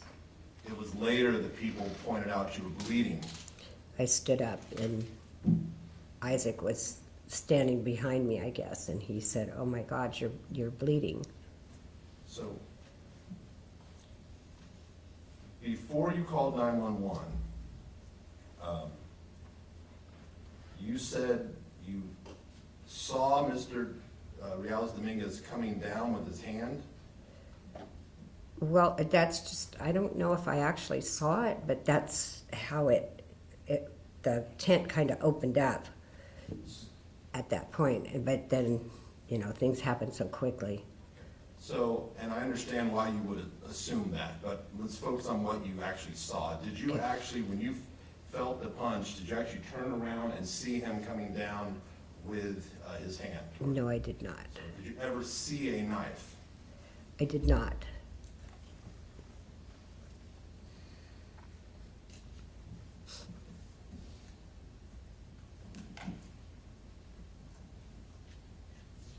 And it's your testimony, as I understand today, that you, after you had been punched, you turned around and you saw a person you now recognize as Carlos Reales Dominguez fighting with Isaac and Larry? With Larry, I don't know if Isaac was there, but I saw Larry. So you saw Larry fighting with Mr. Reales Dominguez? Yes. So you only saw, when you looked outside, you only saw two people, Mr. Reales Dominguez and Larry. Yes.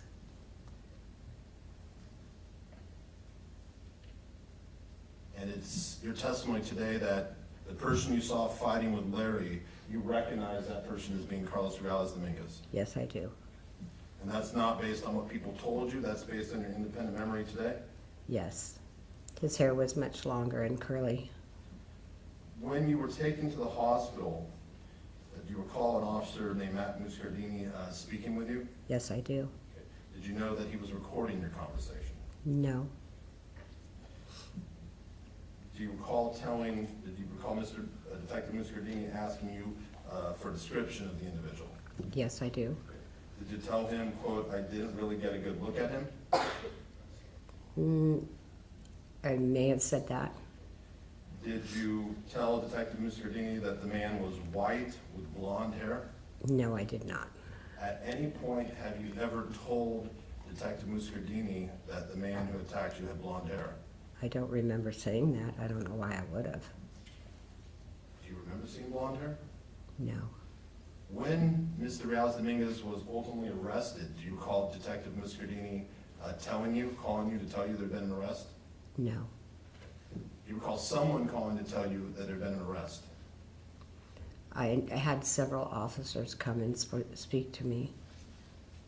At some point, did anyone advise you there'd been an arrest in the case? I don't remember. I was pretty out of it.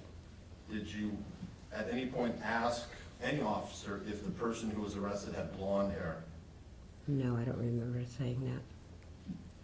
I don't know why I would have. Did you remember if Detective Muscardini asked you if you could give a description of the person's clothing? No, I don't remember that. Did you tell him, "I can't know, I didn't really get a look at it, everything kind of happened so quickly"? Yes. Did you recall, now, as you testified here today, you said you actually saw Mr. Reales Dominguez's face. Yes. Did you tell Detective Muscardini 2 times on the day of May at the hospital, quote, "I didn't see his face"? No, I don't remember that. Did you tell Detective Muscardini, when he asked you about what clothing he was wearing, that you didn't see the rest of his body either? I just remember seeing his face. Do you know why you would have told Detective Muscardini you didn't see his face and he had blonde hair? If No, I don't remember why I would have said that. Now, you recall telling Detective Muscardini you think the person might have been wearing shorts from someone who walked by earlier. I said that? I'm asking you if you remember saying that. No, I don't remember saying that.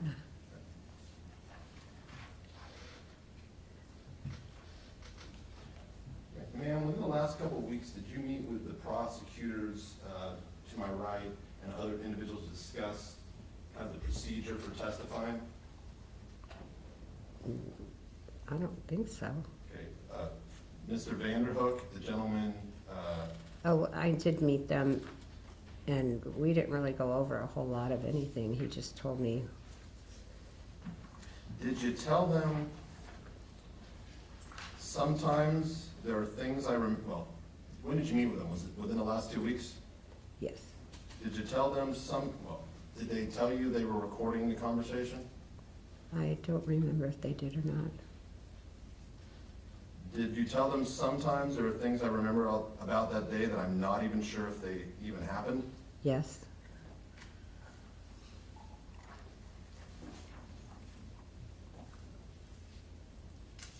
Because after you got out of after the assault and after you got out of the hospital, you did have other conversations with people about what happened.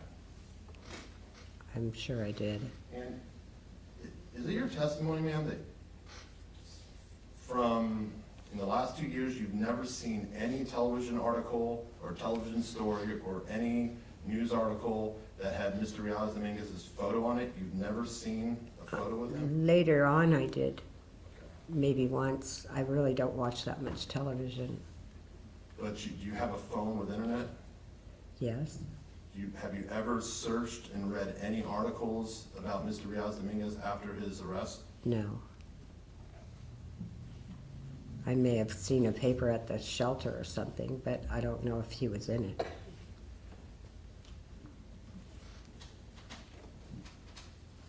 Isaac now you had gone, you think you'd been visiting a friend that evening?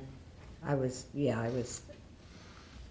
had to walk everywhere, so it takes time to walk from one place to another, but When you got back to the tents, Larry was already in his tent asleep. yes, And Isaac and Christine were already in their tent asleep. as far as I know, yes. You don't remember seeing anybody when you arrived back in your tent. No, I did not. But after the assault, Isaac told you that the person who stabbed you had been there a few hours earlier. I didn't hear that until I got out of the hospital. When you got out of the hospital, Isaac was the one, did Isaac tell you that?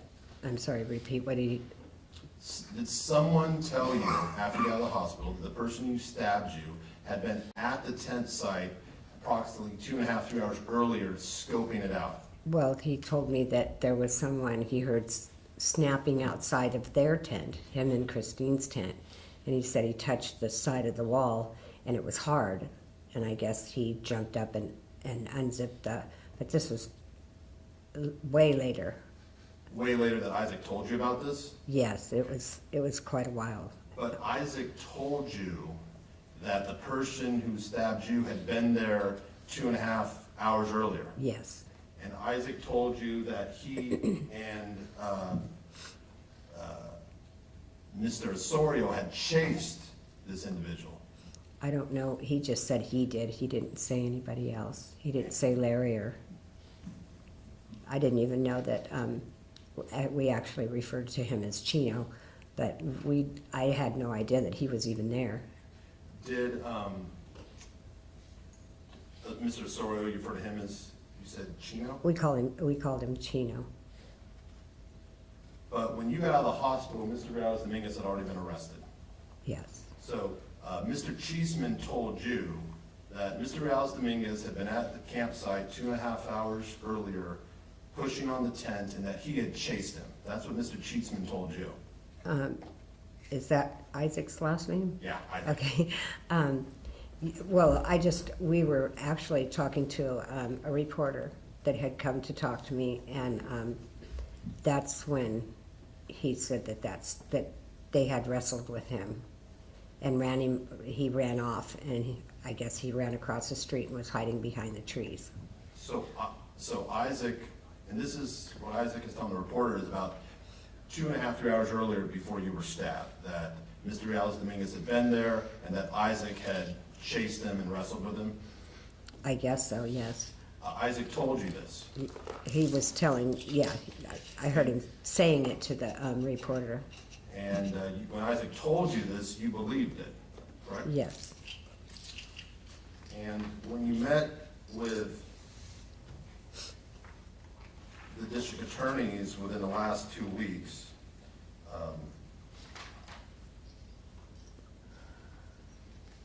just a moment. Did you tell them at the very beginning, makes me sick that he is crying, mental? I mean, yeah, after stabbing 2 people, as many as he did. Do you recall saying that? Yes. And you also repeated during that conversation, you told them about how he had been there 2.5 hours earlier, scoping out. You remember bringing that up? No.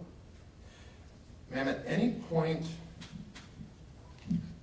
before today, has anyone from law enforcement told you that the person who Isaac chased was not Mr. Reales Dominguez? Has anyone ever told you that? No, they have not. Has anyone ever told you that the person who Isaac chased was a person named Khalid Siddiqui who'd worked at Steve's Pizza? No. Nobody told me that. And you've had contact with law enforcement in the last 2 years, correct? Yes. And during that entire 2 years, you've been under the belief that Mr. Dominguez was at your campsite 2.5, 3 hours earlier, correct? That was your belief? That's what I was told, yes. Yeah. And But it was a while later, it was several months later. I hadn't had any contact with anybody. And that caused you to believe, well, of course he planned this because he was there 3 hours earlier, correct? I figured he probably saw me come back.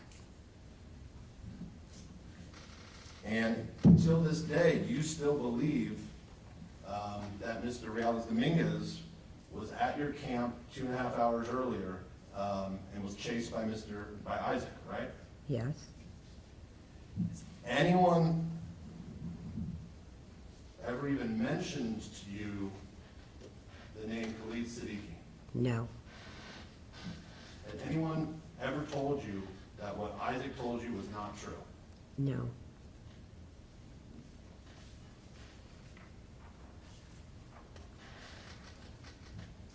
Did you expect that if what Isaac said was determined not to be true, that someone from law enforcement would have told you? Objection, speculation. I don't understand the question. Can you move the mic back?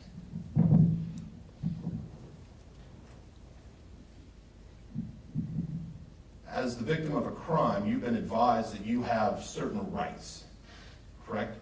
Yes. You have what is called a victim advocate who consults with you throughout this process. Sort of. To some extent, correct? Yes. Was it your belief, and you conveyed to the district attorney your belief that Mr. Reales Dominguez had been at your campsite 2.5 hours earlier and had scoped it out? Yes. Did you bring it up in that meeting within the last 2 weeks? I don't know. I mean, I just assumed that he must have been still out there when I came back, and that's because I wasn't there very long before it happened. So I don't know. But when you brought it up, during the meeting with the 2 prosecutors, did they ever tell you that Mr. Reales Dominguez was not at the campsite 2.5, 3 hours earlier, but it was a man named Khalid Siddiqui? Did they ever tell you that? No. Did you expect that someone would have told you that what Mr. Cheeseman said, what Isaac said, was not true once they determined that? I would have thought Objection, somebody would. relevance, argumentative.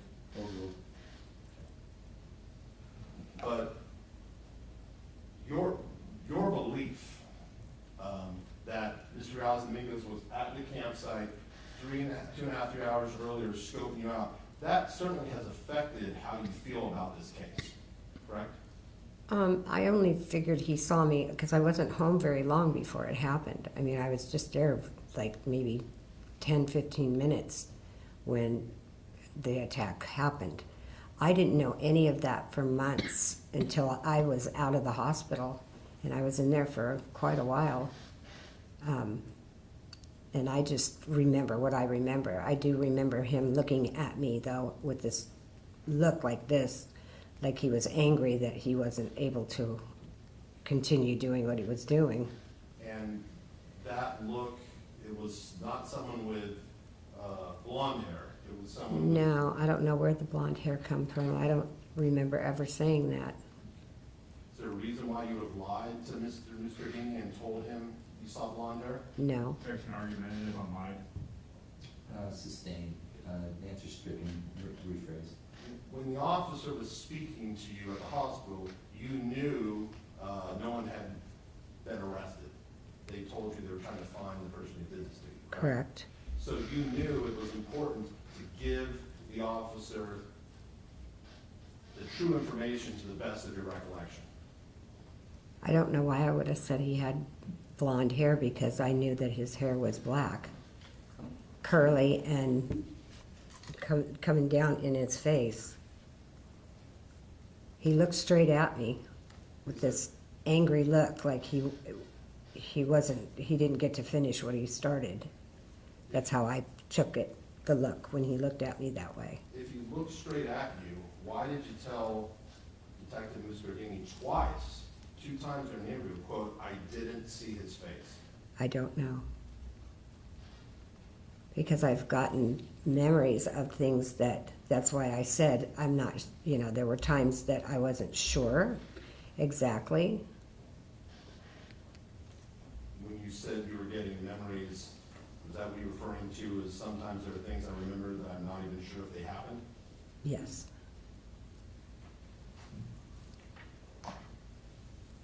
But they were so vivid, I don't know. Everything happened so quickly, and it was so scary. I had no idea why somebody would be hurting me. Do you recall giving a television interview approximately a year after your assault, where they interviewed you about what happened?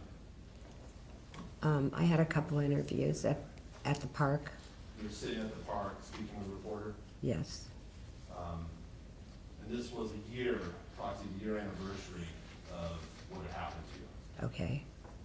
Well, do you remember when that interview was approximately? Not exactly, no. It was at a park? Yes. You were speaking to a reporter? Yes. You had your dog with you? Yes. Did you tell the reporter, if I do testify, I want to be in front of him, and I want him to know that I'm not going to stop prison, at least without parole? Do you recall saying that? I may have. Do you think your desire to see that outcome may have affected your memories of what you actually saw? No. When you gave that interview, at that point, you still believed, or at that point you believed what Isaac had told you about him being there 2.5, 3 hours earlier. I'm not sure if I even knew at that point yet. I may have. Did Isaac tell you before the ambulance arrived that he'd been here earlier? No.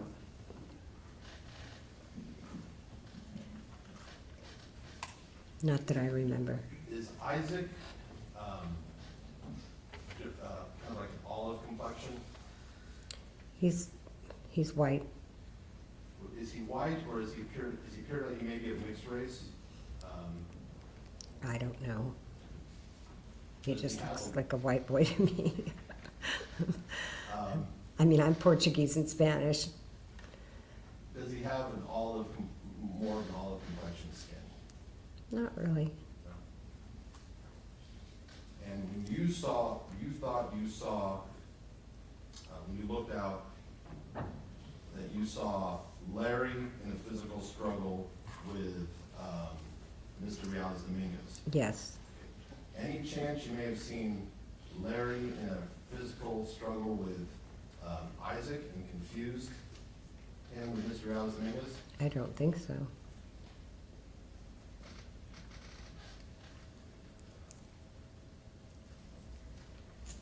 Nothing further, thank you.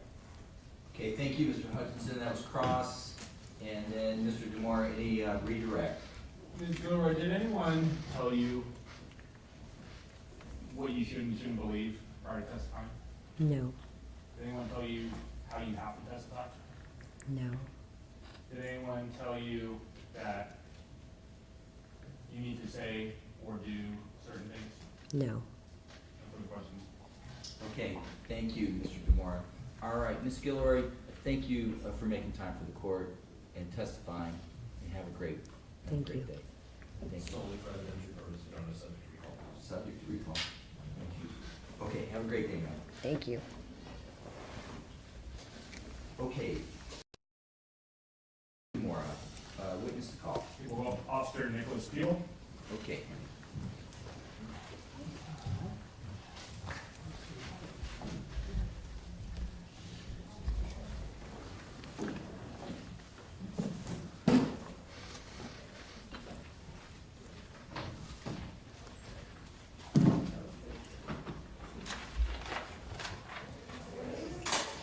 Officer, good afternoon. Good afternoon, Your Honor. Yeah, thanks for your patience. Come on in, stand at the podium. You'll take the oath from the clerk and then the witness stand. Please raise your right hand. You do solemnly swear that the testimony you're about to give in the cause now before this court will be the truth, the whole truth, and nothing but the truth. I do. Please listen.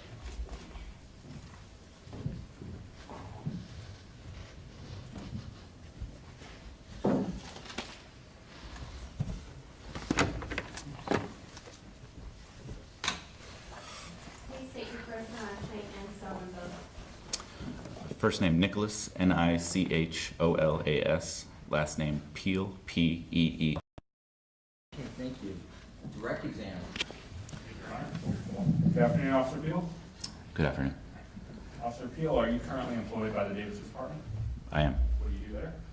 I'm a police officer. How long have you been a police officer? Just over 9 years. And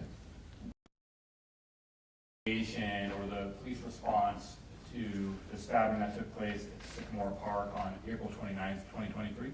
I was.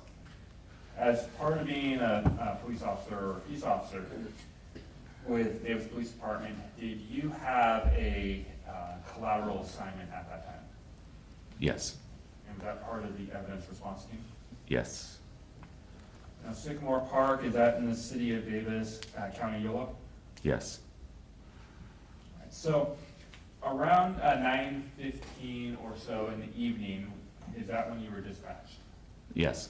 Tell us what you observed. I did not respond directly to the park when I was first dispatched. Where did you go? I responded to the west of the park, across Highway 113. There's a neighborhood. Street would be Crystal Grove Lane. Why did you respond there? Another officer, Corporal Lee, had arrived at the park first, and he advised over the radio. He just gave a suspect description and a direction to travel. The direction of travel was over the and connected to that neighborhood with Crystal Grove Lane.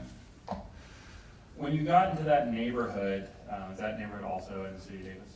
Yes. Did you locate any suspects matching that description? No. Did you locate anything that was of potential evidentiary value to you? I did. What was that? I located a bicycle. It was on the footpath or bike path that runs parallel with Crystal Grove Lane and connects with that footbridge that runs over 113, which connects to Sycamore Park. Describe this bicycle. It was a men's bicycle. green. The make was Fuji. And did you locate anything else next? I did. What was that? There was also a black water bottle with the bicycle. Now, I'm going to show you People's Exhibits 25C and 25D. If I may approach. Okay. All right, Officer Peel, you recognize 25C as an overhead Google map image of Sycamore Park and the neighborhood you just described? I do. All right, is that a fair and accurate depiction of the area from April 29, 2023? It is. And then showing you 25D, is that also a Google map image of the same area but without the Earth imagery? Yes, Right, and you're familiar with both these areas? I am. And that area, or excuse me, 25D also is a fair and accurate depiction? It is. All right, so let's switch to 25C really quickly. All right, if you can, with this blue pen, mark approximately where you saw or located that bicycle and that water bottle.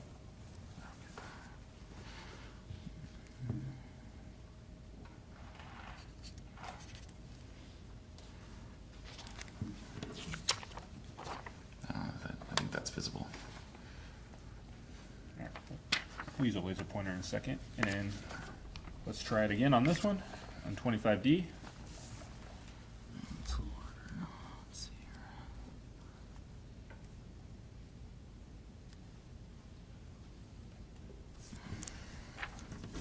Notice you went with a little bit more of a delicate dot so it didn't take up the entire neighborhood. Is that fair? Yes.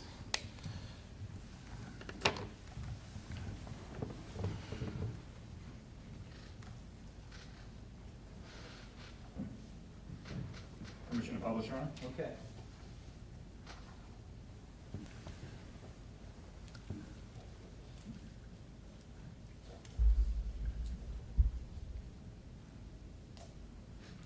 Now, with my pen, right there, is that where that blue X that's kind of in foliage of the area, is that where you found that bicycle and that water bottle? Correct. And then showing you 25D, that was 25C, showing you 25D. This little dot right here, off to the left of where it says 113, is that the dot you just put, you described where the bike and the water bottle were? Correct.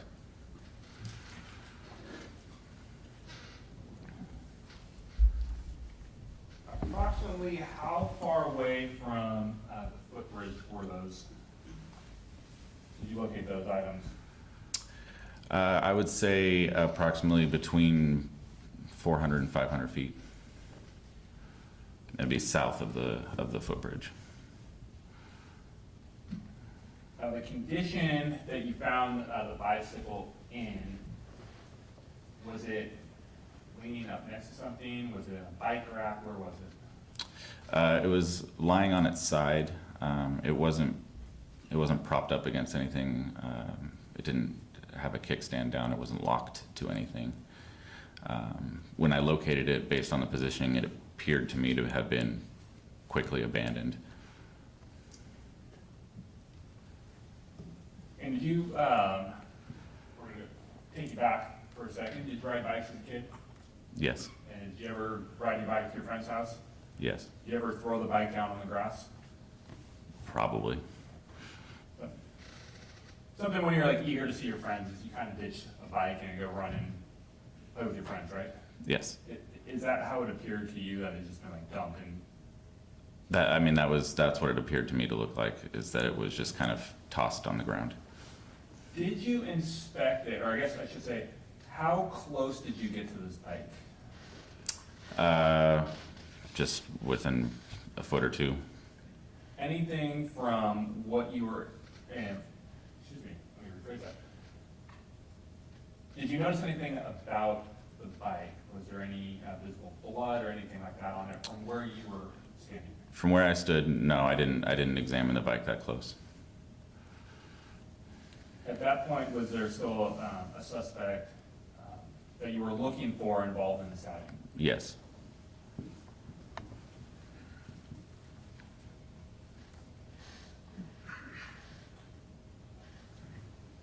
Your Honor, with the stipulation to people to exhibit 18 to show Officer Peel a couple photos of the bike.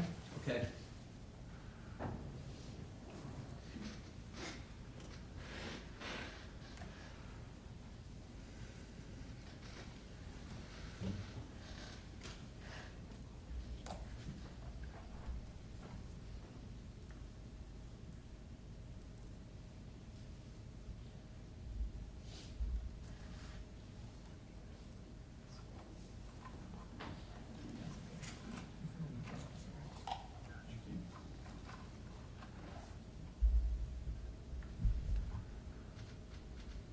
All right, so showing you from People's Exhibit 18, image 0164. Officer Peel, do you recognize this? I do. And how do you recognize it? That's the bike path that runs along Crystal Grove Lane. And is that the bike path that you responded to in searching for a suspect on April 29th, 2023, just around 9:30 p.m.? Correct. Is that the bike we were just talking about? It is. So showing you another image.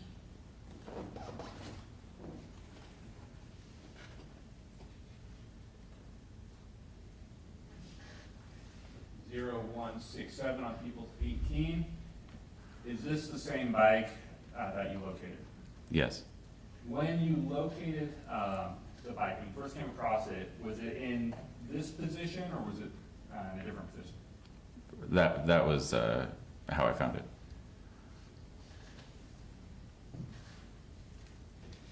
Now, are you able to see the water bottle in this photograph in 0167? I can't see it.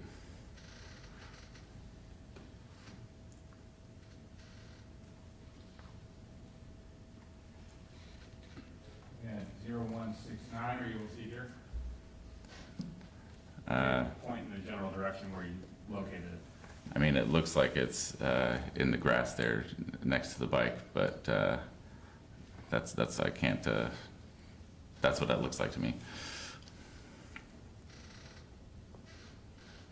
Now let me show you 0194 quickly. Is this the water bottle that you had seen next to the bike? Yes.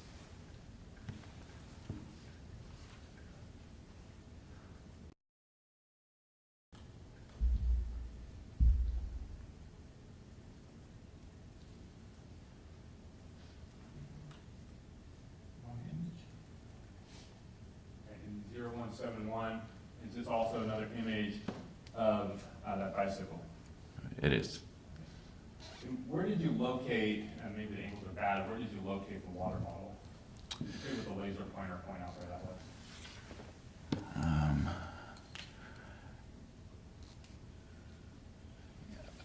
I can't. I honestly I don't remember the exact. Oops, I'm sorry if I just hit somebody with this laser pointer. I believe it was next to the bike in this area, but I don't recall the exact positioning of the water bottle. Now, at this point, because you were tasked with locating a suspect, did you turn over, well, I should say, did you believe this was of significant or potential evidentiary value? I did. Did you ever leave the bike and the water bottle out of your sight at that time? No, I continued kind of searching that just immediate area, but I didn't want to leave the bike because I thought it was relevant evidence to the case. At some point, did you turn over supervision or guarding of these two items to other officers? I did. And one of those, now Corporal Josh Helton. Correct. After you located the bikes, did you go back and start help processing the scene in Sycamore Park? I did. What was your role in Sycamore Park? I'm on the evidence response team, so I assisted with processing that scene. I was in charge of helping collect evidence.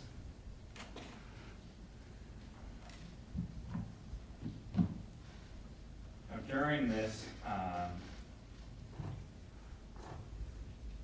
time, did you identify and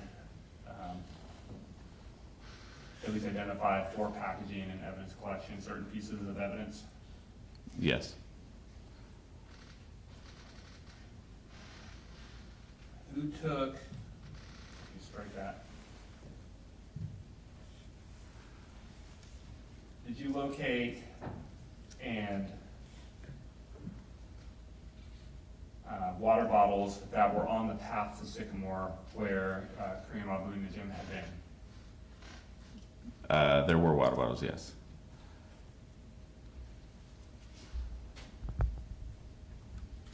And did you collect those? Yes. And was one of those an H2GO blue water bottle with liquid in it? I believe so. I'd have to review the report to confirm the exact brand. And was that in your report or Sergeant Diaz's report, if you remember? I believe that would be Sergeant Diaz's. That's where all of that was itemized.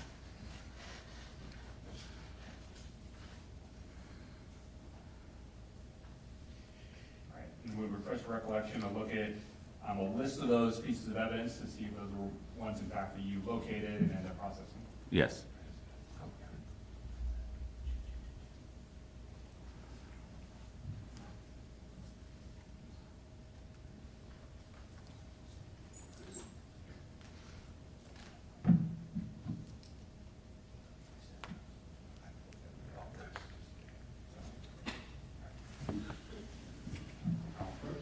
Refresh your recollection. If I may, Your Honor? Yes. Thank you. Thank you. Go.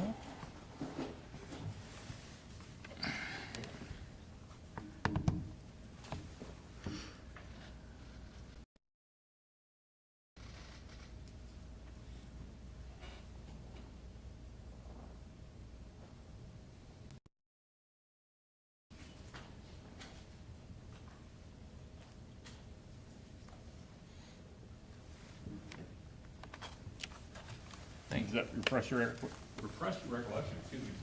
It does. And were those items that you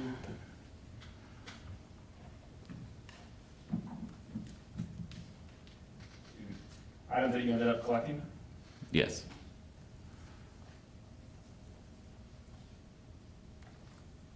All right, just going through this, was one of the evidence items labeled CS1A, dark fiber similar to hair, Yes. and was another one CS1B, another dark fiber similar to hair? Yes. Was one of those CS1C, straw-like fiber, possibly grass? Yes. When I say CS, there's usually a dash, CS-1, and then a number, or excuse me, a number and a letter, correct? The initials and then dash, and then a number and a letter, possibly. But yes, that is typical of how we notate things. So just going through these, I'll take a minute or two. CS-1D, dark brown fiber, 3 inches long, possibly hair. Yes. And CS-2, H2GO water bottle with liquid. Yes. CS3, black metal water bottle, AWS. Yes.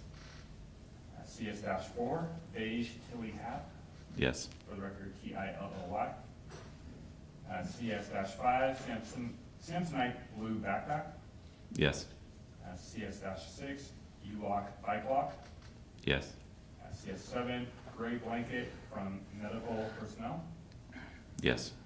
CS-8, purple iPhone in black case in airplane mode. Yes. CS-9, broken coffee mug. Yes. CS-10, pieces of broken mug. Yes. CS-11, pieces of broken mug. Yes.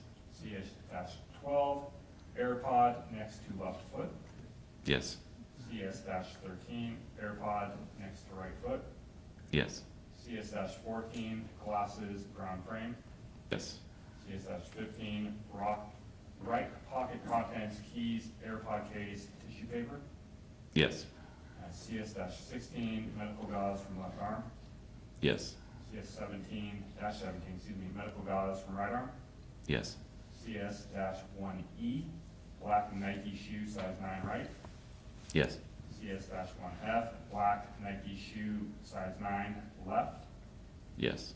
CS-1G, black right sock. Yes. CS-1H, black left sock. Yes.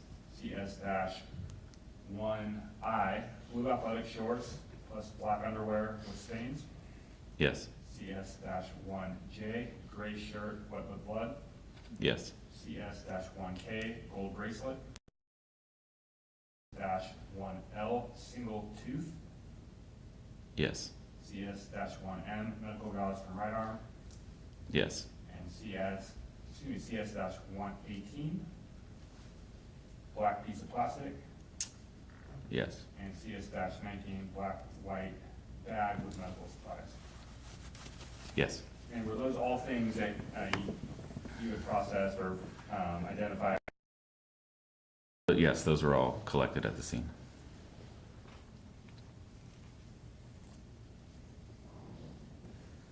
Okay, let's have one moment now.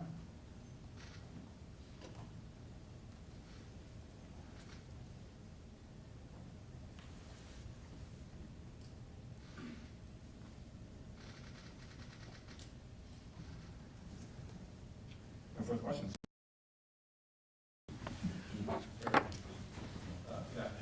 Good afternoon.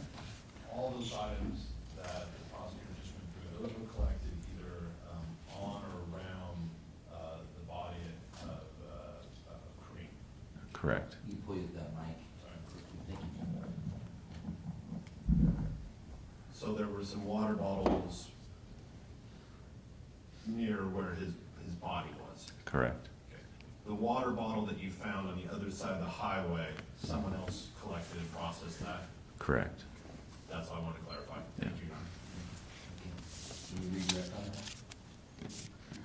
No? Okay, Not on that, no. Thank you. Officer Peel, thank you for making time. Thank you for being patient all day. Absolutely, Your Honor. Have a Thank great you. day, sir. Thank you.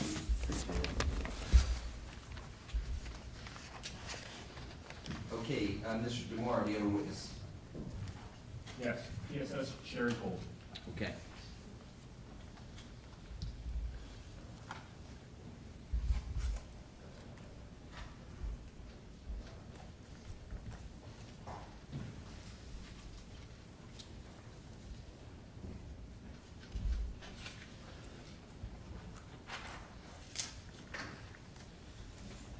All right, Ms. Sherry Cole, come on in to the podium. Thank you for being here. I'm gonna have the clerk swear you in and then have you take the witness stand. Please raise your right hand. You do solemnly swear the testimony you're about to give in the cause now before this court will be the truth, the whole truth, and nothing but the truth? Yes, ma'am. Please be seated.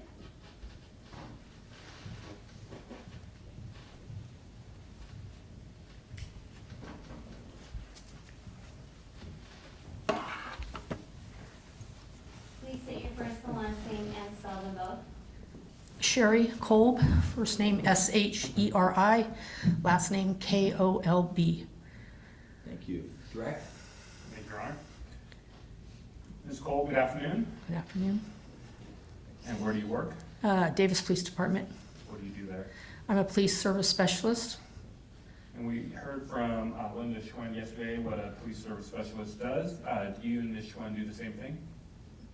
Yes, Or have overlapping similar responsibilities, I should say? yes, Probably a better way of saying that. correct. And are you also a member of the evidence response team with the Davis Police Department? I am. So I want to ask how long you've been a PSS and how long you've been a member of the evidence response team? I've been a police service specialist. I'm in my 30th year, and I've been on the evidence response team for approximately 7+ years. And as part of the evidence response team, do you have a certain number of roles that you take on? You know, do you do photography? Do you do printing? Do you do swabbing? What do you do? Correct. I do anywhere from taking overall photographs to collecting DNA swabs to taking latent fingerprints, many other items. I want to ask you specifically about taking latent fingerprints. What is a latent fingerprint? A latent fingerprint is a print that can be left behind from the oily residue from your skin and left on a porous surface. And for, I guess, taking a print. You apply that, let me correct myself, you should take a photo first of the area where you believe a print is going to be lifted. You take a black powder and dust that print area. Then you take a adhesive tape and put over the area where the latent or the print you believe is. Try to get all the air bubbles out of it, and then you slowly apply that piece of tape to a evidence card and have your print visible. And once you have a visible print, what can you do with that? Or what's the next step to identifying who that print belongs to? That would be booked into evidence, and then normally it would be sent over to Department of Justice for a latent print expert to. And so I want to take you through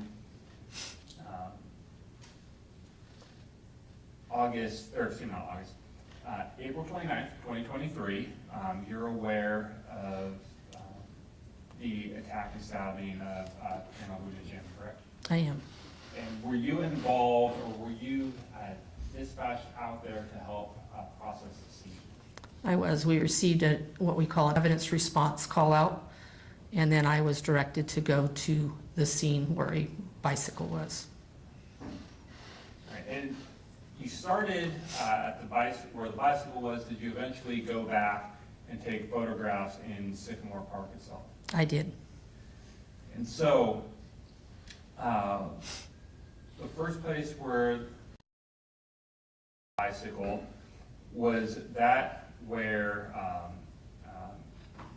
at the time, were located guarding that bicycle. There were, Who yes. was that? That was an officer, and he had a trainee with him as well. And so, it was at Crystal Grove and Hampton on the west side of 113, correct? Correct. And so,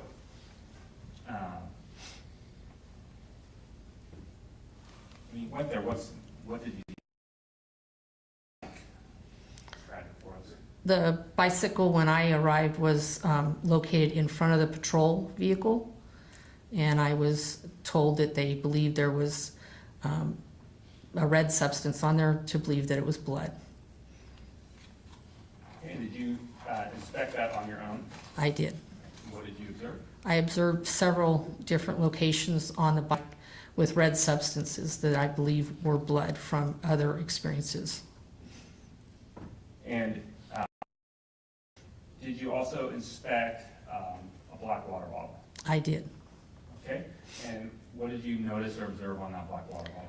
I observed also some red substance that I believed that was blood. And I also located a fingerprint, which I believed I could lift a latent print from. All right, now I'm going to show you a couple of exhibits from People's Exhibit 18.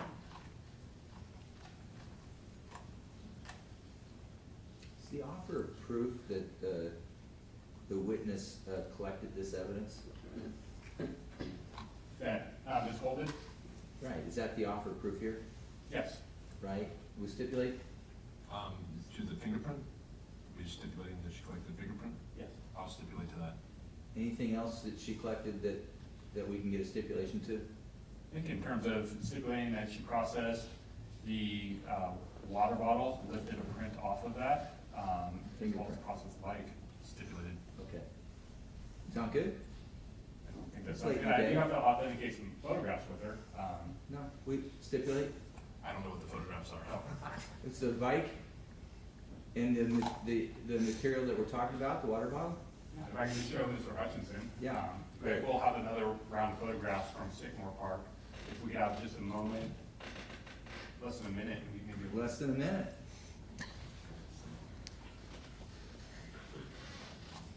Trying to take the fun out of your testimony.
That's no problem. Okay, I appreciate the lawyers for that.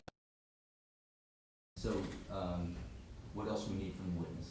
So that's People's Exhibit 18, Okay, and then we can do this without presence of the jury, and then, it'll be admitted, and then the jury will get. talking to Mr. Hutchinson about. Okay, can we finish? Okay, all right, there's more.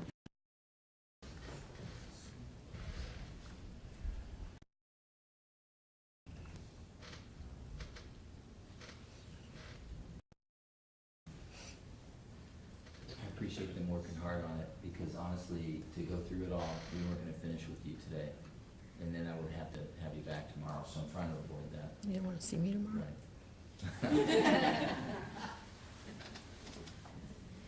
Your Honor, once Mr. Morgan photographs were taken, we went to a stipulation. Yeah, okay.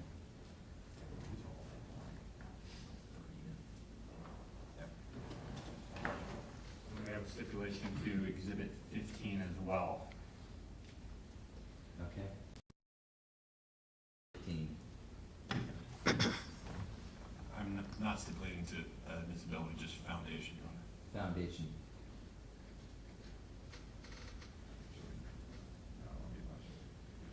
That's all this witness is here for, is the foundation. Actually, Your Honor, on 15 itself, I do actually want to show some of the photos.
What now?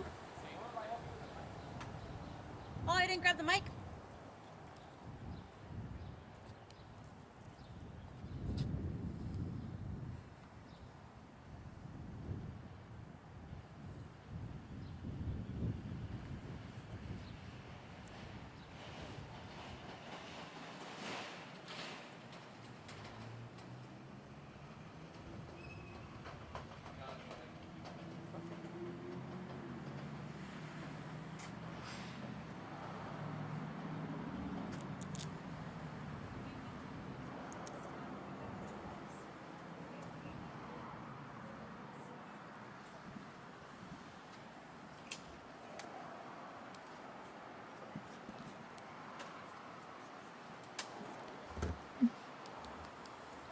Over here.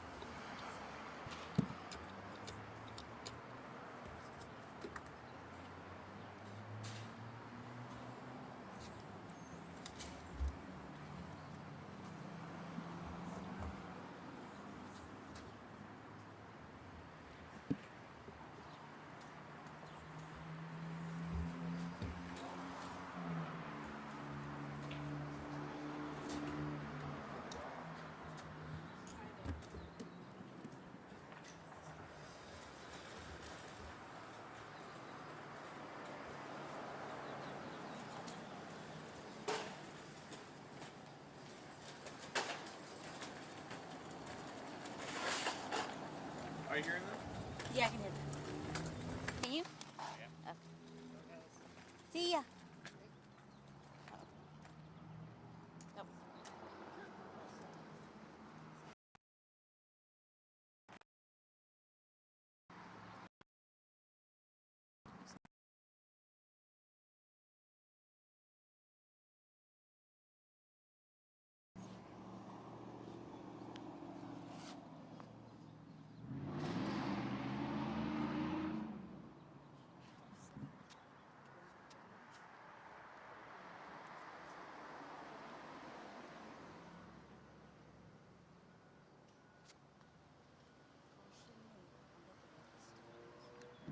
Hey, mic check, mic check, mic check. I can hear you guys.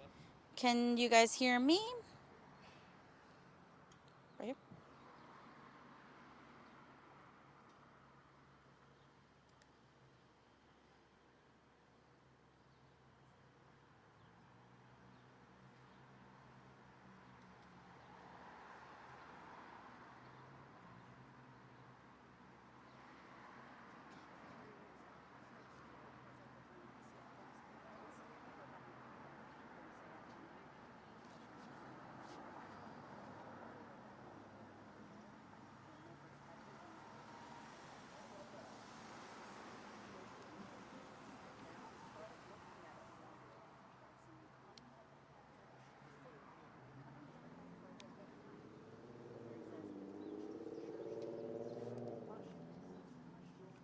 Mic check. Roxana Leah's here live in Woodland. Mic check, 1, 2, 3, 4, 5, 6, 7, 8, 9, 10. Guillory says at the time she wasn't sure she was being stabbed and thought someone was punching her. At first it took her breath away and then it can... Okay.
say this, and then, you know, maybe add another shot in here, and that. I mean, that's fine.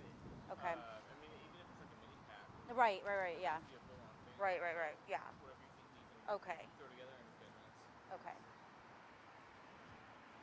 I will intent that.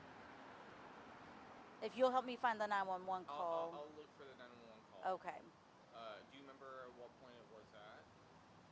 Was it? It was after the break, right? It was like pretty much right after the break, so it shouldn't be like too far into her sound, I would think, in that second recording. Well, then if you want to focus on like writing, Yeah. I'll look for that. Okay. Because how long was it? It wasn't very long.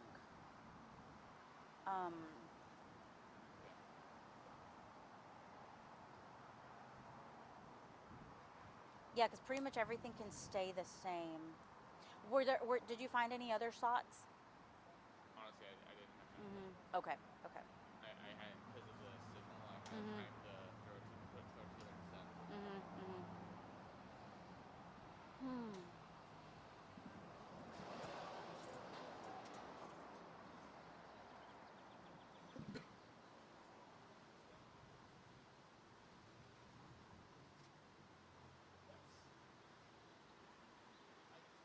Plus, the Teasby, it was like 5 seconds. Oh.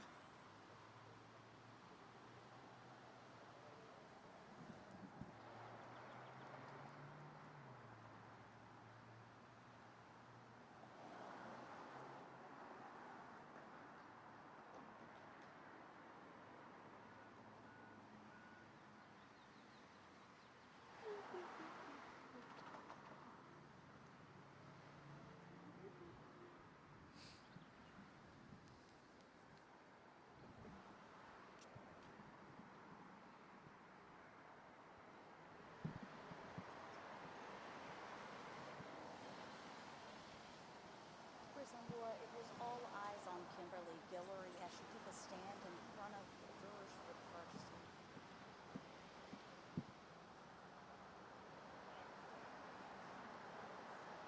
Where she seemed in good spirits as she shared information about herself that quickly turned into tears.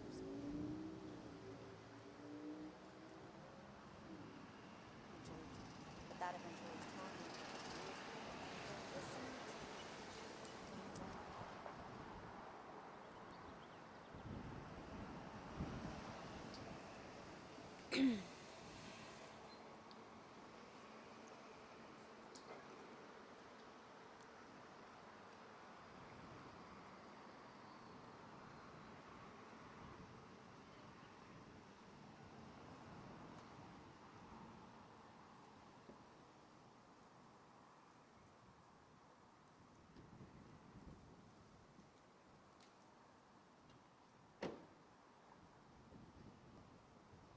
Well, Laura, a lot of information was shared today. It was all eyes on Kimberly Guillory as she took the stand for the first time in front of those jurors. At first, she seemed in good spirits as she shared information about herself, but then that eventually turned into tears as everyone in the courtroom listened to the 911 audio of the call she made on the night that she was attacked.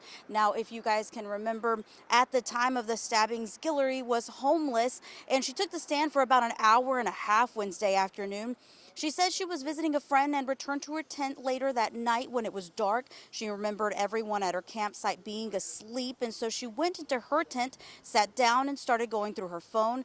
She described someone coming up behind her where she was sitting and coming down on her with a knife. Guillory says at the time she wasn't sure she was being stabbed and thought maybe someone was just punching her. Now, at first it took her breath away, and then it continued. That's when she began to feel the pain. In court, Guillory said she began screaming, and her friends from the campsite came to her rescue, which she described seeing through the opening in her tent made by the knife.